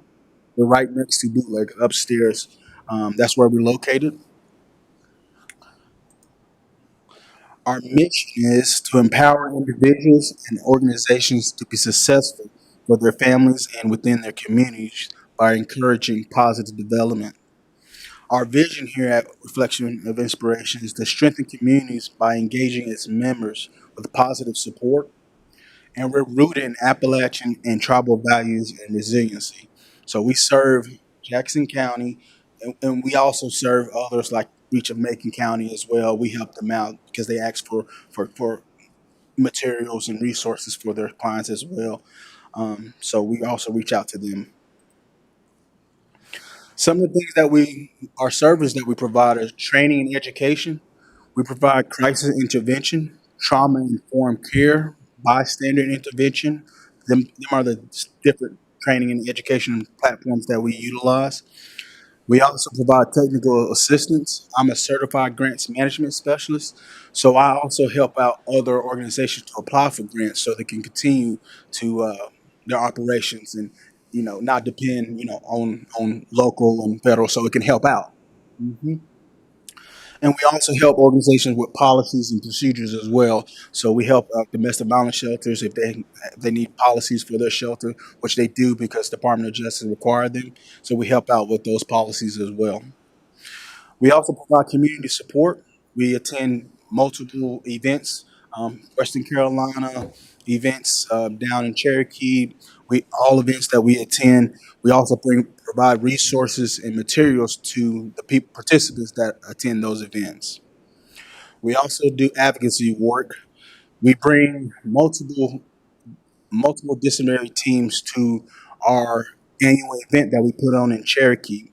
It's at the casino. We have it every November. We had over 85 participants that came from the police departments, from local domestic violence shelters, advocacy groups, and we basically collaborate. We bring ideas, what we see in the community, and we talk about those problems and see how we can solve them. I know you asked a question of you saw an uptick of domestic violence as well as in Mr. Sheriff Palmer's presentation. Sexual assault has increased as well, and historical data has shown us when you have a emergency disaster as well as major construction, that's where the uptick comes from. Think about that. Yeah, I yeah, didn't think about that. yeah. A lot So. of stress in that area. hmm And a lot of people coming from out of town with work, you know. You also are grateful funders of ours for our RAP program. Y'all support us in expanding our capacity for Jackson County. We completed a peer support specialist training called RAP, and we also completed level 2, which now I am a certified facilitator of RAP, which we'll be talking with local organizations. I already had a conversation with DSS down here to put on a RAP program for their employees. And RAP is a program that helps you stay well with yourself. As you know, we all get triggered. We all have things that happen in our lives, but a RAP plan improves your ability to when you get triggered or maybe some incidents that happen in your life, you'll be ready to continue to do what you need to do without going into depression or just letting it go to the wayside. So this year, I'm gonna let Lisa speak on year 2 of this funding. So for year 2, Expanding Community Impact, ROI will host a sexual assault awareness event focused on educating the community about what constitutes sexual assault, recognizing warning signs, and understanding the importance of consent. The event will teach boundary setting, healthy relationships, and personal safety. Participants will learn how to protect themselves and others from harm through awareness and informed decision making. Community members will learn about mutual consent, respect, and bystander intervention. These tools empower participants to prevent assault and support individuals at risk. Prevention efforts help break cycles of violence and create safer environments. So the event that we are talking about is going to be on April 11th. We are getting everything brought together, and to make it family friendly where you can't quite make sexual assault sound friendly, we are doing It Takes a Village to Raise Awareness, a community event for safety, respect, and care. This event brings together families, students, local colleges, community leaders, and neighbors to raise awareness, share resources, and promote prevention through education and connection. By coming together, it will highlight awareness, encourage prevention, and strengthen the support systems that help our community thrive. During the event, we will have a banner, and it's going to be the village wall. It will let attendees write messages of support, hope, and commitments to keeping their community safe on a large banner. We'll have art stations for all ages, provide crafts for the kids and adults to decorate hearts, hands, or puzzle pieces that symbolize community and protection. We'll also have a painting creek rocks with words of togetherness to be placed throughout Jackson County. Resource booth will have local advocacy groups, counselors, and support organizations to share brochures, hotline cards, and info for adults in a calm, non-intimidating way. We'll have a parent corner, a small area with guidance on how to talk to kids about boundaries, consent, and safety in age-appropriate ways. We'll have local hero spotlights featuring community leaders, teachers, first responders, and advocates who help keep people safe. We'll also have entertainment with a purpose, and those will be performances and local dancers, sharing uplifting, empowering performances. We're also talking about having a drum circle and a music zone, a communal activity that symbolizes unity and healing. Wellness and support spaces. We plan to have a quiet and calm tent. That area, if someone feels a little stressed or a little worried, or there's a lot going on and they just need to kind of step away, it will be a shaded, peaceful area with coloring sheets, soft music, and seating for anyone who needs a break. And then we will also have giveaways with meaning. All the vendors that will be there with the advocacy and counselors, they will have items to give to all the people who attend the event. And usually there's small bags, stickers, bracelets, and other things like that.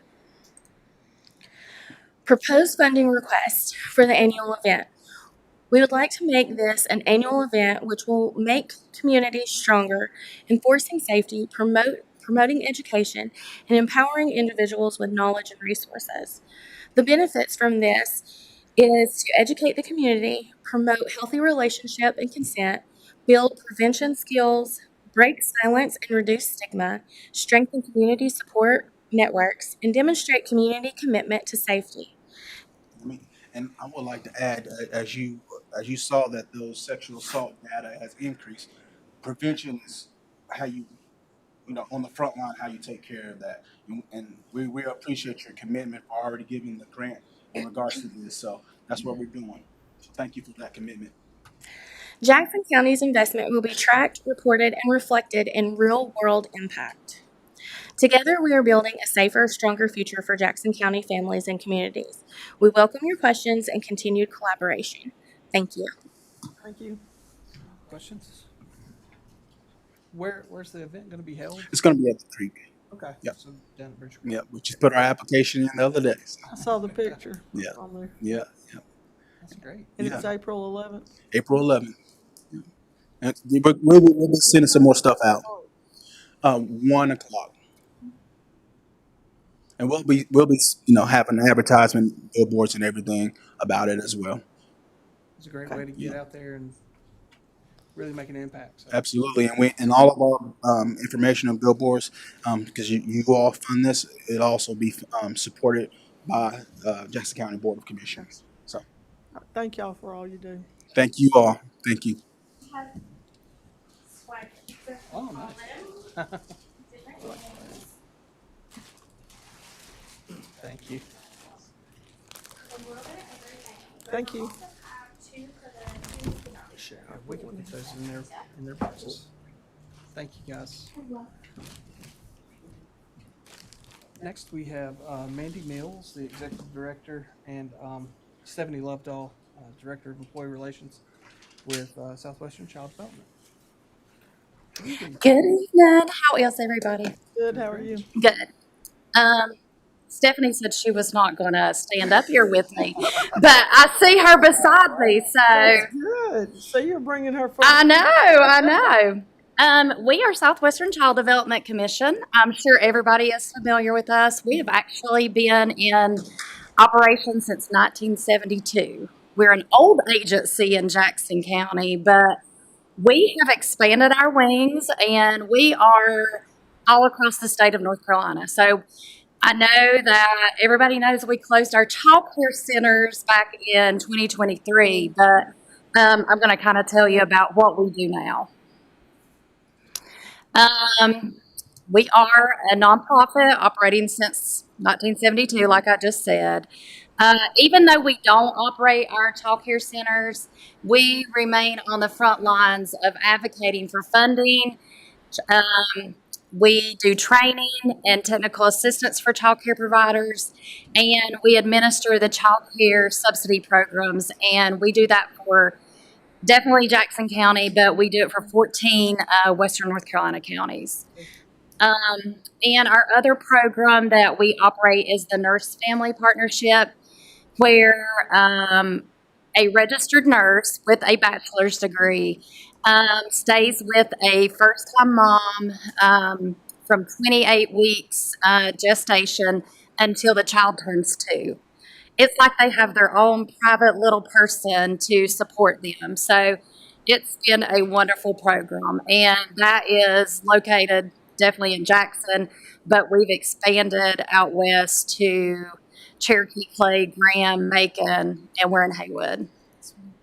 Oh, no. One person. We do Swain, but not the reservation. One person stays with the family that long? Yes, a nurse. Well, No. She is like a support person. Any questions they have about my child's running a fever, they track their weight gain, make sure they go to their well appointments. They're just a really big support and advocate for that family. No, we wish they could stay all the time, but they don't. Do people sign up for that, or?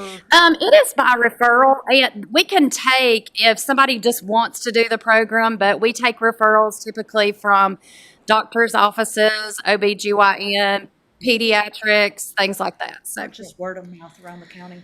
Yeah, that's good. Oh, backwards. Okay, so that's a little bit about what we do, but we really want to use the project we're working on the most is the restoration of the Old Rock School. Is everybody familiar with the Old Rock School? It's a big Jackson County legacy, I think. It was actually built in the 30s. We're thinking anywhere between 36 and 38. We have hired Shelley Gregg to help us. We're actually on the historic registry. So the negative thing is our building needs lots of work. And we're wanting to restore our school, our Old Rock School, to be able to offer more stuff for the community. So that's what I want to talk to you about today. So restoration on the Rock School would allow us to give office rentals at a discounted rate. We are a nonprofit, and we would want to offer office rentals to anybody, but not like a big business or anything. It would be nothing to do with zoning. It would be maybe like we had DSS ask us about possibly like a guardian ad litem, renting an office space. We want to do things like that, not really like a business front or anything. So that is something that we're interested in doing. We see all the time in Webster people walking their dogs. Dogs are everywhere in Webster, so we have that fenced-in front area. So why not create a little dog park for our people in Webster? We want to be a community center. Around Jackson County is not a lot. There's not a lot of places to rent for like even a wedding reception, a birthday party. And we're currently doing those type of things, but our building is in such bad repair that we can't do it the way we want to do it. This week, our we've got a new roof that we were able to get this year, and we have replaced 3 of the 5 HVAC systems. But today it was about 58 degrees in our building, so we've got space heaters going everywhere. Windows and doors are huge. The heat's escaping. Yeah, it is. We need new windows. We have 96 windows in that building. So if we had new windows, I think it would help tremendously with the heat. But that's about our building. But anyway, we would love to do indoor and outdoor event rental space. We've even kind of discussed about a commissary kitchen. Like people can come in and if they wanted to, they don't have space for canning, anything like that, they could use our kitchen. We are doing a lot of parenting classes. That's part of what we offer. And we've even before had people come in and teach the families about, how can I cook a nutritious meal on a low-income budget? So if we had that kitchen, they could actually show them how to do everything. And families could rent that. We are the voting precinct for Webster, and we want to continue that.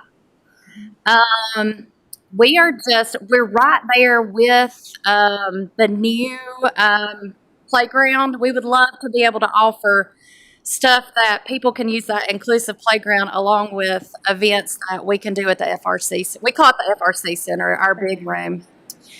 And right now we also are a distribution hub. And we have actually, once Helene hit, we were able to secure some relationships with agencies like Baby to Baby, Save the Children, and we don't actually have the place where they can deliver all those goods for families, but we have linked up with other agencies to be a distribution hub. So if we had a better space, we could actually do that on site. With this distribution hub, we do have drops. I just recently had 2 pallets of bassinets dropped. Goes out to communities. A lot of our DSS directors took them for their clients. We've had car seat drops, we've had wipes, we've had diapers. This is all free to the community for whoever's in need. Right. We're just trying to figure out enough space For to that community or for Jackson County? Jackson County. I gotcha. Yes, Okay. yes. Or Haywood County, whoever can get access to. Yeah, this. we definitely, We have car seats. Yeah, okay, good deal. All kinds of stuff. Are these new or like? Yes. Oh, they're brand new. Brand new. No, they're new. Like you took ones that people didn't need anymore? No, these are they were from the Baby to Baby, and you could actually put your order in. And we looked them up on Amazon. They were about $250. They were, very nice stuff. Yeah. And then the last thing we're able to do is we are doing training for child care providers. So I'm sure you guys have heard about how child care is struggling. I'm sure you have. So, and that, that's the reason we did close our centers. But we bought some places. I started to say you've bought one of our buildings, and London's crazy right now for childcare. it is. And Providers are struggling. Tiffany Henry is on the ball getting that rolling, and she's trying to think of innovative, just different ways to make sure child care providers can make it. So, and that is it. And there's a picture of our building if everybody's not familiar with it. So, do you guys have questions for us? Questions from the board this evening? I just wonder if there's anything that we could get some kind of a grant for that, with it being such a historic building. We have applied for grants. We've actually applied for a Centene grant. Okay, I just wanted to Yes. help with the HVAC and like the Right. windows and doors. We have not heard back from them. We have submitted the application. I think we can get up to almost $900,000 through Centene. There is an energy efficient grant from Georgia that I've looked at. I've spoke with them. We do qualify for that. Their next round of funding is spring of 2026, but you can get up to $200,000 on it too to help weatherize your building. So we've definitely got a lot of We- grants out there. We're looking. So if you guys hear of anything, let us When know. you say that like two of your HVACs didn't work, is it sectioned off to where you're currently using this section and it has? We are, yes. And that's how, if we got the whole building renovated and got it up to electrical code and to insulated electrical code, we need some plumbing work, then we could start renting to other people. So Ductwork is in the attic, yes. We have a drop ceiling currently. We'd like to take that drop ceiling out and push everything up to put it back, because if you look up in there, we still have the original ceiling, the original crown molding, everything. They just Oh, covered wow. it with that drop Yeah. ceiling. Well, maybe they could help out even more with historic if they knew all that. right, it's sort of the preservation of it, The preservation of it. It's all of our, I think our biggest issue, all of our walls are about 4 foot of concrete. The building was actually built, in the 30s. They pulled that rock out of the Tuckasegee River. They carried it by Carried hand. up to build that school in the You couldn't 30s. get anybody to carry one rock today, let alone all I that. started to say, not today, but yeah, they carried them by hand. But it's just a special place to us, and we want to share it with the community. Yeah, So that's a good deal. Definitely share. So you basically need insulation in the ceiling. We need to take the drop ceiling out. Yes, I think a large part of our heat escape is the windows. So originally in that school, it had 8-foot They're probably windows. single pane if it's that old. Yeah, Oh, they are. It is. And so they had 8-foot double hung, and they took that out and put smaller windows. Not sure when they done this, if it was or who it was, Right.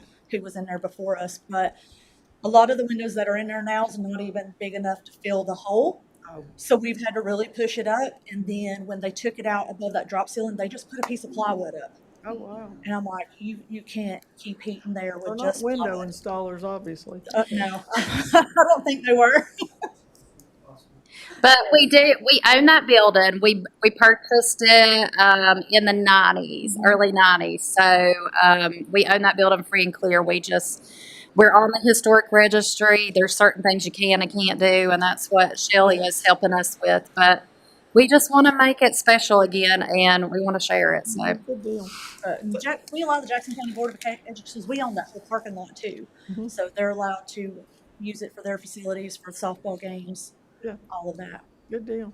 Well, thank y'all for everything. thank you. No, thank you for inviting us. So. Yes, and tell Jackson hello. He loves giving you a hard time. You know that. Likewise.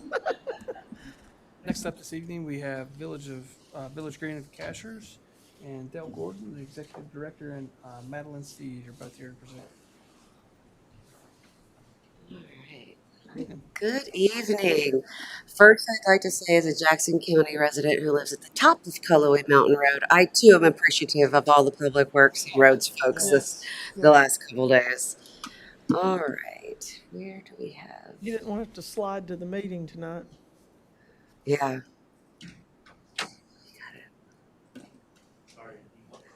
That's okay. All right. Well, as you said, so my name is Dale Gordon. I am the new executive director of the Village Green. I just started back in November, so I got to get the tail end of the season, get in the turkey trot, mistletoe market, Santa, all that fun. But now we're in planning for all of our big 2026 plans, which is what we wanted to give you an update on. Before I do that, I do want to just hit a couple highlights that were accomplished in 2025. So we did have the completion of the Village Pay renovation. This was a fully ADA accessible facility that we are so proud of. It is, when I first started with the organization, I have heard so many stories about people actually like Mr. Letson, who raised their children. They were, bringing them up on this playground. And some of these kids, these parents were children themselves when the original playground was there. And now they're getting to bring their children. And so it's a very joyous thing. We're very excited to have that and share that with the community. One of the other things that we accomplished this year was the campus-wide geomapping. You're going to hear me talk basically for the rest of this time about our campus-wide capital improvements that we're almost ready to put the shovel in the ground, as Nick was saying. So with this campus-wide geo mapping, it allowed us to again see where all of our lines are in preparation for all of these upcoming construction projects. Additionally, it also helped us to be able to share this with our public service folks. So our fire department, it's also available for the county GIS system. So this was a huge task, getting ready for everything. One of the Equinox recommendations, the top three, was that our trails were in just a disaster mode. A lot of the chip and peel is just, come off the exposed roots. It is a very large tripping hazard. And so we are lucky we were approved for the Great Trail State Program grant. And just recently, again, it seems like everything's falling in line the last couple of weeks, but we did receive approval from all of the organizations, the U.S. Army Corps of Engineers, Fish and Wildlife, and so we are basically ready to start on that permitting as well. So next, we're going to talk about the bathroom. I really kind of don't need to introduce you to that, but just to follow up, because Nick did such a great job of recapping it, but this is an over 20-year-old facility.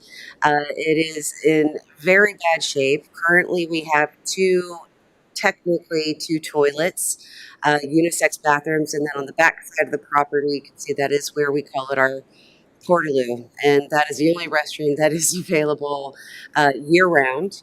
Not most pleasant, and so we again have moved forward with the plans for our new restrooms.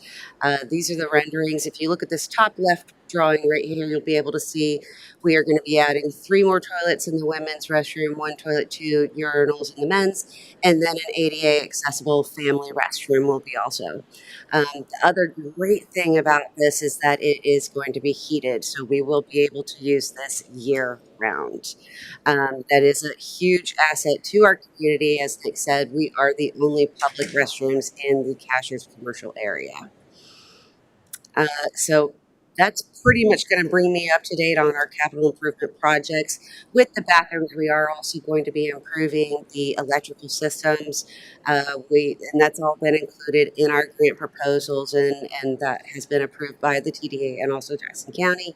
But I did bring our new programming and facilities manager, Madeline, so she can tell you about some of the great free events that we will be hosting this year. Good deal. 400 amp, you ought to be able to run a lot of heat off of that. Yeah, absolutely. Well, I don't know if you know, but like currently our electrical system is so poor and outdated that we've been using extension cords to light our trees, which is one of the biggest actual tourism activities that people come into town to see these beautiful trees, and they are tripping left and right. Oh, And so that'll aid in that, lighting the Yes. trees. That's good. Yeah. I know Good deal. that one person was up there working on it last year, like every other week.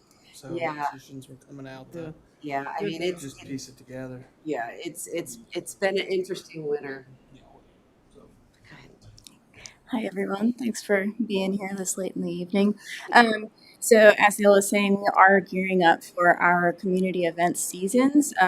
We don't really do a whole lot between December and April when we have our Easter event, but we're hoping to expand our programming in the future. So the first community event that we're going to have this year is going to be our Easter on the Green event. This is a free event for all the kids in the community who want to come out. We have volunteers who come and stuff thousands and thousands of Easter eggs, and then they come out early in the morning and they hide them all over the green. And we have different sections for 3 different age groups so that, it's not too hard for the little ones, but not too easy for the older ones. One of our most popular community events is going to be our Grooving on the Green.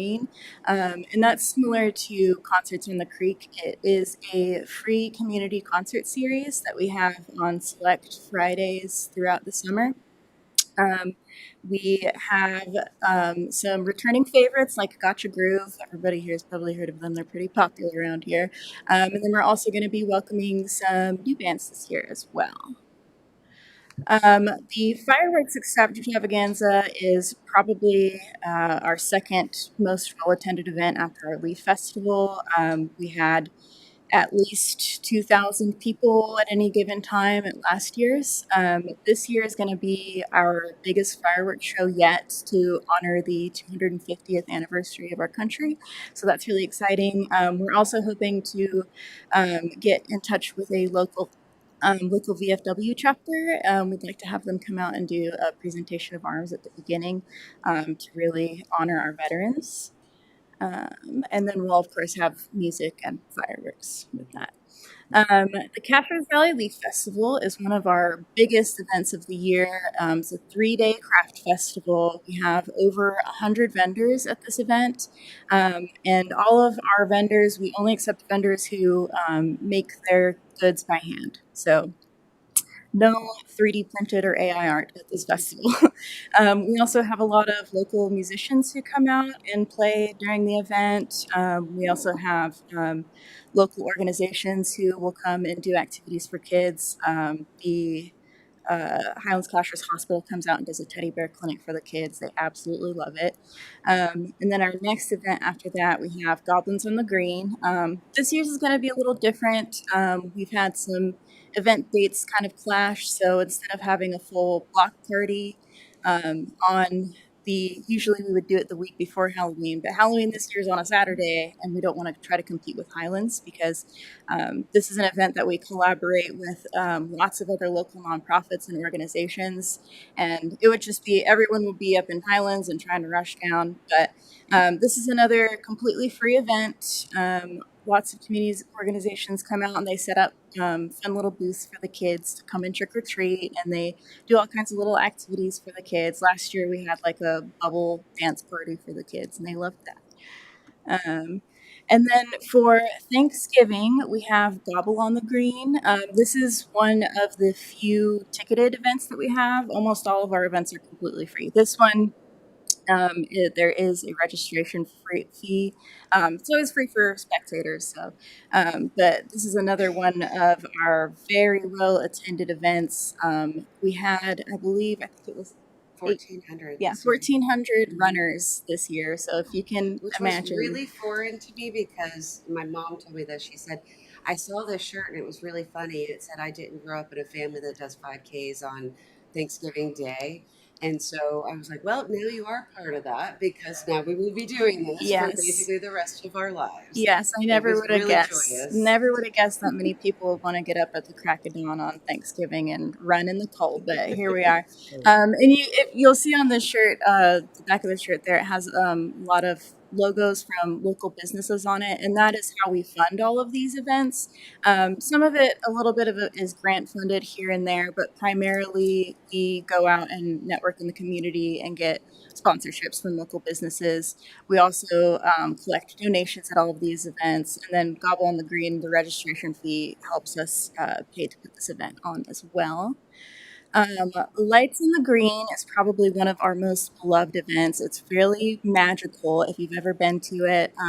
The day starts out, we have our mistletoe market, so that's another one where we have crafters come out and they set up in Lewis Hall and they're selling their homemade goods so that people can get Christmas gifts from local artists. And then Santa comes out as well, and that is completely donations based, so it's kind of a pay what you can kind of system. And then we finished the night out. Dale's mother and I and Dale packed 400 s'mores packets last year for the kids to be able to make s'mores at the tree lighting event. And that's another donations-based thing. Free, but if you are so moved to donate, we greatly appreciate it. And then we have Santa come in on the fire truck, and he walks through the crowd and does the countdown, and all the lights come on at once, and everyone really loves that. So that's all the events that we have done in the past. We do have a new program that we're putting together right now called Homegrown on the Green, and this is going to be an educational series centered around homesteading practices and sustainability practices. So we're going to cover topics like mushroom cultivation, raising chickens, composting, fiber farming, winter gardening, beekeeping, that sort of thing. These topics aren't exactly set in stone yet. These are just examples of what we might cover. And this is another thing that would have a registration fee along with it, but it will still be affordable so that it's accessible to a majority of the community. And we didn't cover it in the presentation, but we also have locally grown on the green, and that is a farmers market that we do once a week, May to October, and that is all local farmers within or makers. We also have crafters that come out as well, all within a 100-mile radius, all selling things that they either made with their hands or grew with their hands themselves. And so that's all we've got for you. Thank you very much. Do you have any questions about anything? Shameless plug. Okay. Do you have a homesteading talent we don't know about? If you do, now's the time. Can't work it out with the VFW or American Legion. You might try our ROTC program that we Oh, have. great. Yes, that's a Absolutely. great idea. Yeah, and then also for There's a student right back there. She might help you out with that. Okay. for 4th of July, we're also gonna have NC 250. Is that what it's called? They reached out to us today, and so they wanted to host a movie, a patriotic film at the Village Green, and so we told them absolutely. Goes right along with our mission, and just really happy to host that. Who was that that's going to do the movie? That's the it's the two NC 250 for the bicentennial, and so they said that it was Keith, I believe, reached out to us and said that they're going to be showing hopefully patriotic films around the county, and so we're going to cover southern Jackson for everybody. So really excited about that. Thank you. Thank y'all for all you do. Thank you for having And us. congratulations on your new Thank you so much. position. Next up this evening, we have Lisa Kelly with WNC Farm Table.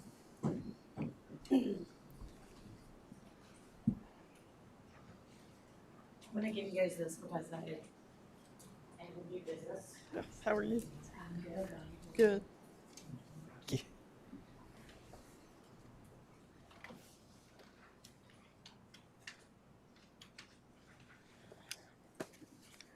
And I do want to thank you guys for having me and working me in this session. I provided a little bit more information for you guys about this request.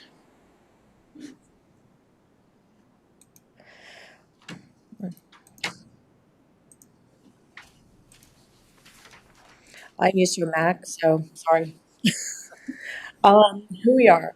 WNC From the Ground Up is a nonprofit food hub headquartered in Silva, serving Jackson, Macon, and Swain counties, but does serve the westernmost counties of North Carolina in varying capacities. We were founded during the pandemic. We connect local farms directly with the families and communities that need them the most. Basically, we were founded because I wanted to be able to keep farmers farming and keep local food affordable for everyone. We support 40 plus local and regional farms. When it's during the summer and the growing season, we go very hyper local. When we don't, when the season is shorter and we don't have as many growing here, we do go larger and we go into other parts of North Carolina, sometimes into Georgia, but I can pretty much tell you anything that's sourced in where it's from that's in our office or on our trucks, because that we have been focusing on that. We currently serve about 300 households through food pantries, and I will explain in a little while how we served over 1,000 households. Last year, we served the 8 counties in our region. Again, we're focused mainly in Jackson, Macon, and Swain. We have had some stuff with Manna. We have some Manna funding where we do go out to the pantries out in Clay, Cherokee, and Graham. And so it just depends, on where funding comes from, where we need to go with that. What you're asking and why it matters, when a local food hub closes, farmers lose their market. And our purpose was to keep farmers farming. When farmers lose their market, farmland disappears. And when farmland disappears in a county like Jackson, it does not come back. Sorry, I'm going to go ahead and switch it.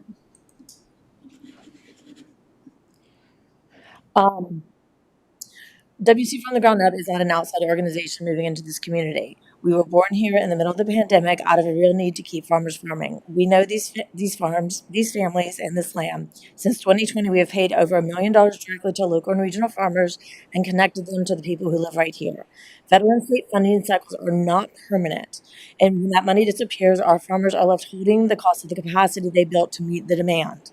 A locally rooted program like Nourish Jackson, which is we're creating, creates a stable, consistent market that keeps farmers from being whipsawed by funding cliffs. State and federal dollars then become what they should be, a boost, not a lifeline. This is about keeping farmers farming. It is about keeping local food local and affordable for families in the county who need it most. And it is about Jackson County choosing to protect what it already has before it's gone.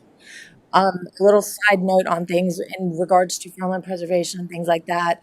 You have counties like Wake, you have Haywood, you even have Transylvania who are dealing with farmland preservation, and they're behind the 8 ball. We want to stay in front of it. We want to keep things to where we actually have a chance, because Jackson County has the least amount of farmland of any county in North Carolina due to our geography.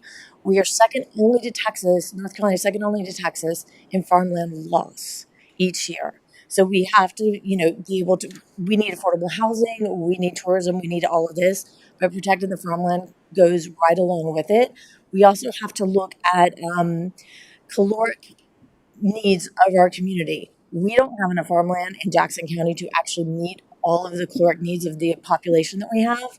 But if we look at how much we can replace and how much we can keep here, then that's very important. What we've built, starting it out of the back of my car in 2020 and built it to over $600,000 paid directly to local farmers in the first half. Thank you of keeping up, because I would forget. Paid directly to local farmers in the first half of 2025. We started out working in wholesale and ended up going into food access work, working with programs like Farm Share, which is LFPA, it's USDA money, and got into a number of other ones. We got into the Healthy Opportunities pilot. We were not one of the original organizations. We got into it post-Helene. And they're like, you just have a few, trickling in on people. We had over 608 participants through our organization. They weren't all at the same time. We got up to 340 cases at once. We were delivering to 250 households in Jackson, Macon, Swain, Haywood, Transylvania, and even out in Robbinsville. So, that was over 1,000 miles a week, and you're looking at products there were full boxes where we were giving either fruits and vegetables, and these were, as medically tailored as they could be. We were, working on like what their food preferences were, whether they had, issues with health, and different things like that, or even like religious issues with different foods. So we were tailoring this food to these people and providing it. We had over 1,000 households served at peak operations. On the other side, we deal with policy and infrastructure. We helped change Jackson County's heavy industry ordinance with Mike Poston in 2022 to allow for meat processing, both the small animal processing and the small-scale large animal processing. We're a member of the Jackson County Ag Advisory Board and Farm Bureau's Women's Leadership Committee. On the steering committee of the Headwaters Conservation Plan, supporting the voices of farmers, which was approved by you guys in October 2025.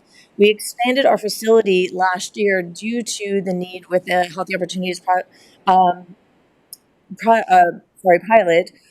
1,700 square feet on Back Street to 18,000 square feet. And that was necessary to do, and it was something that if the Healthy Opportunities pilot had continued the way it was supposed to, we would have been able to transition into other programs before it stopped.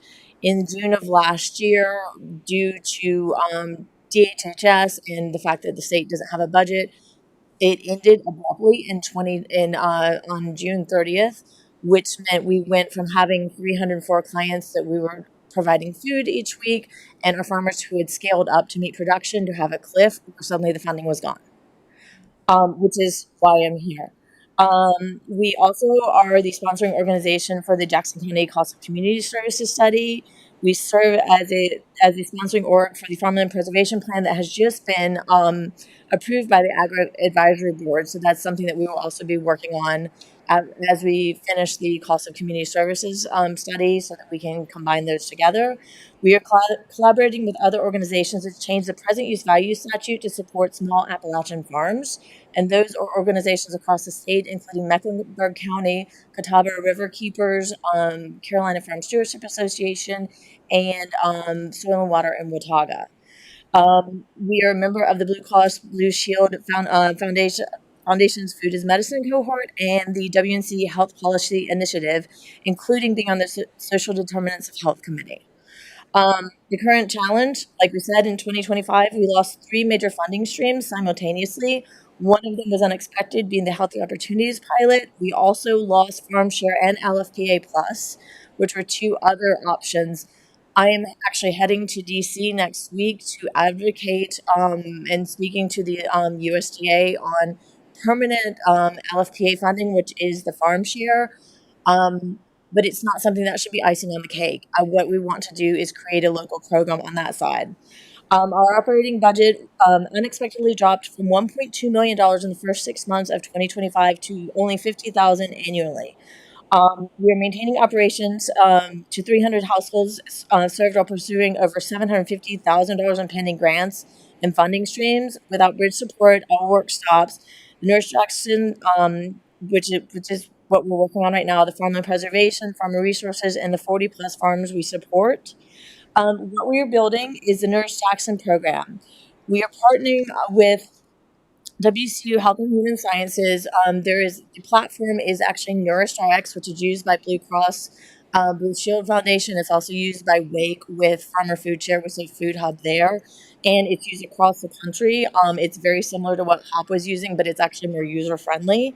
We are also working with the federally qualified healthcare centers, connecting with Harris Women's Center, and supported by Jackson County DHHS. We are launching the program with maternal health, and we're looking to shoot for 150 to 250 clients because maternal health is a little bit easier to start out with. It's kind of very similar to what we're doing. Who lost the funding for the other places? Was it because It ended. No, the LFPA, the Farm Share, and the LFPA Plus, they were just automatically going to end. So we have had lobbyists on the side working for that on the state and on the federal side, and that's why I'm heading next week to DC to speak with Bud and Tillis, and then also with the USDA about that. And I'm one of 3 organizations across the country who's actually going to speak about this particular program next week. So I don't know how I got recommended for that one for 3 across the country, but here we go. But that's what we're trying to do, is basically start the Nourish Jackson and even work into something in Swain eventually, where we have a locally based program that is not dependent on whichever way the federal or state government swings, or if there's not a budget. All of the challenges between the House and Senate on the General Assembly side right now, one says one thing and the other does the opposite. And it's been a bit challenging on that side. So basically what we want to do is we want to expand to chronic conditions like diabetes, chronic heart failure, different things like that, renal failure, and within 6 months. That will also include doing medically tailored meals and things like that, which is why we want to start out with the maternal health, which would be more as in the groceries which we were providing before. And this creates stable long-term market for demand for 40 farms. So we keep the farmers farming, but we also keep people healthy in our community, which is important. Additional initiatives like said is cost of the Farmland Preservation, the cost of community services study, Farmland Preservation Plan, and PUV statute. We're working on retail and wholesale. Upstairs in the CalSave, we want to do a storefront for farmers to sell directly to people at a low markup. So we're not looking at grocery store markups for this. We're looking at still keeping for the general public local food affordable. And then we have wholesale channels for restaurants and institutions. We're also working on our GAP certification, which is good agriculture practices, so that we can sell to Jackson County Public Schools and WCU and things like that. For our organization doing it, it's easier for the small farmers so that they can have a food safety plan and not have to go through the expensive part of becoming GAP certified, but also going through just the challenges that they would have in maintaining that. In the California building, we also are creating a farmer resource library so that the farmers can come in, and whether they need to go to FSA or cooperative extension, we can kind of guide them as someone that we don't have an interest in just keeping them there. It doesn't matter who they are. They can come in and help. We can also help with grant writing and support with that. And then we also want to have a multimedia classroom, which will be a training space for farmers, producers, and the community education. Starting next week, they were not able to have it this week. We have the Appalachian Farm School. We have also had butchery classes. We had a half a cow, but like half a beef butchery in December, which was very well attended, and we're having a whole pig butchery in March. And just to be able to teach, where your food comes from, and and having that. So we have all this on the page here. It's not on the PowerPoint. It gives funding already in the pipeline. We have state infrastructure funding, which we lobbied for with the North Carolina Food Health Association, $328,000 coming in July. We have applied for Invest Appalachia and are working with that. Duke Endowment, we are working with some of the United Methodist churches in the area. Resourceful Communities is a small grant that we've gotten for the past 4 years. It's $15,000. We're applying for Family Foundation, which is $25,000. Dogwood Health Trust, one of them is $50,000. There's a larger one that's a collaboration that we're going to do, which is about $500,000, probably with WCU on that one. We have the HFFI Fair Fund, which is $250,000, is under review. That would be to get the retail space worked out upstairs. We are in the Richmond Federal Rural Investment Collaborative. That's a training for fund stacking, but it also has a $6,000 grant attached to it. But that also helps with the purchase of the building later on to basically do the fund stacking on that. And then we were part of the Appalachian Regional Commission's Ready Nonprofits last year, and so we will finish the application for a non-competitive $25,000 grant that we will get about June. If you're working with WCU, what part do they play in there? It's the health and human sciences, so it actually goes into that of working with the nutrition department. So with the Nurse Jackson, they will be working on dealing with that with some of the data and things like that, because the platform NourishRx actually gives a lot of the data so that we can show the outcomes of better diet on people, on health. Mm-hmm. So, All so right. and Yeah, I was just curious. yeah. And so I'm working with Caitlin Torrance and Chelsea Waddell. We're working with them, and we are also pulling in the nutrition department where they can be, and also the nursing department to pull all of that together. Our request, we gave you of just our short term, what we would need on that, and that gives all the numbers on that. About this facility, we took on the former CalSave building because it was offered on a 2-year rental payment structure. The facility is the foundation of everything we do: the cold storage, food distribution, and the retail storefront, the multimedia classroom, and the farmer resource library, all under one roof. Once we secure the purchase of the building, which we're going to do through the Richmond Fed program, the organization will actually have $5,000 in monthly rental income from the 2 spaces on each side of it. And so that's why we took the risk. And if the Healthy Opportunities pilot had continued, that would have been a problem within capacity building funds and different things like that. And so that was part of the challenge on that. From the portion of the space we do not occupy, that cuts our effective occupancy costs in half and puts a path forward towards long-term financial stability in this space. As it says, we're actively working on funding stack with the building purchase to the Federal Reserve Bank of Richmond. This is not a permanent ask of the county. It is a bridge to get us to the other side.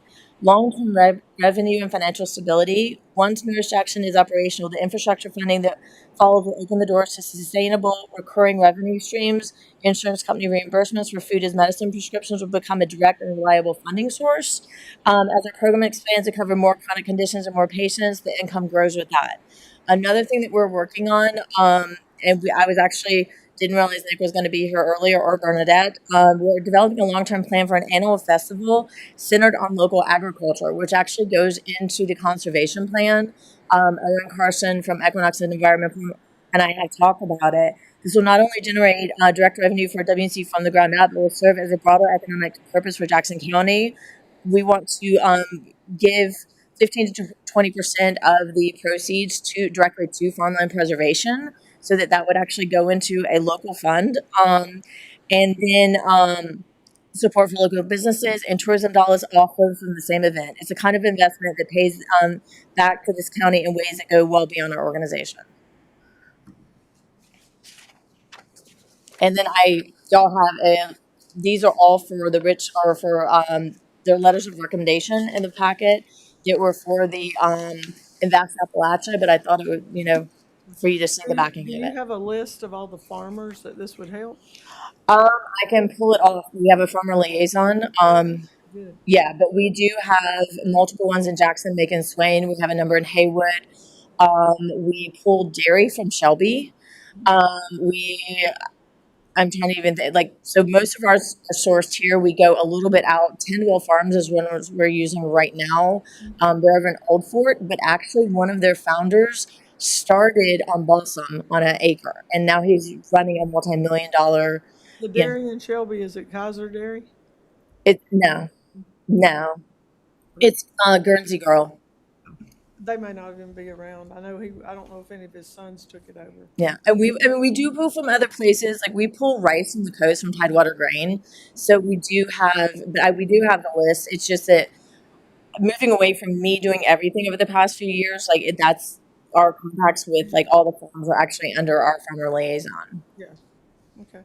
So. Thank you so much, Lisa. Thank I know you. that's a lot of information. It's a whole lot of information. We do a lot, and I mean, it started, but it is something that they all kind of tie together. I mean, when you're talking about keeping farmers farming, you have to have a channel for them, and that's why I started it, and then got into the farmer, to the food access side of it, and to be able to support people and see them get better. And Jason can tell you, because he was delivering to all of those families last year, to see people suddenly clean up their areas and have different the change in them just from having better food. Because just giving somebody food that's expired or something like that, I'm not against manna, but when you're looking at food pantry food versus this is the same food that you can get in a high-end restaurant, and nutritional value and everything else is important. Nutrition and minerals and all that's very important.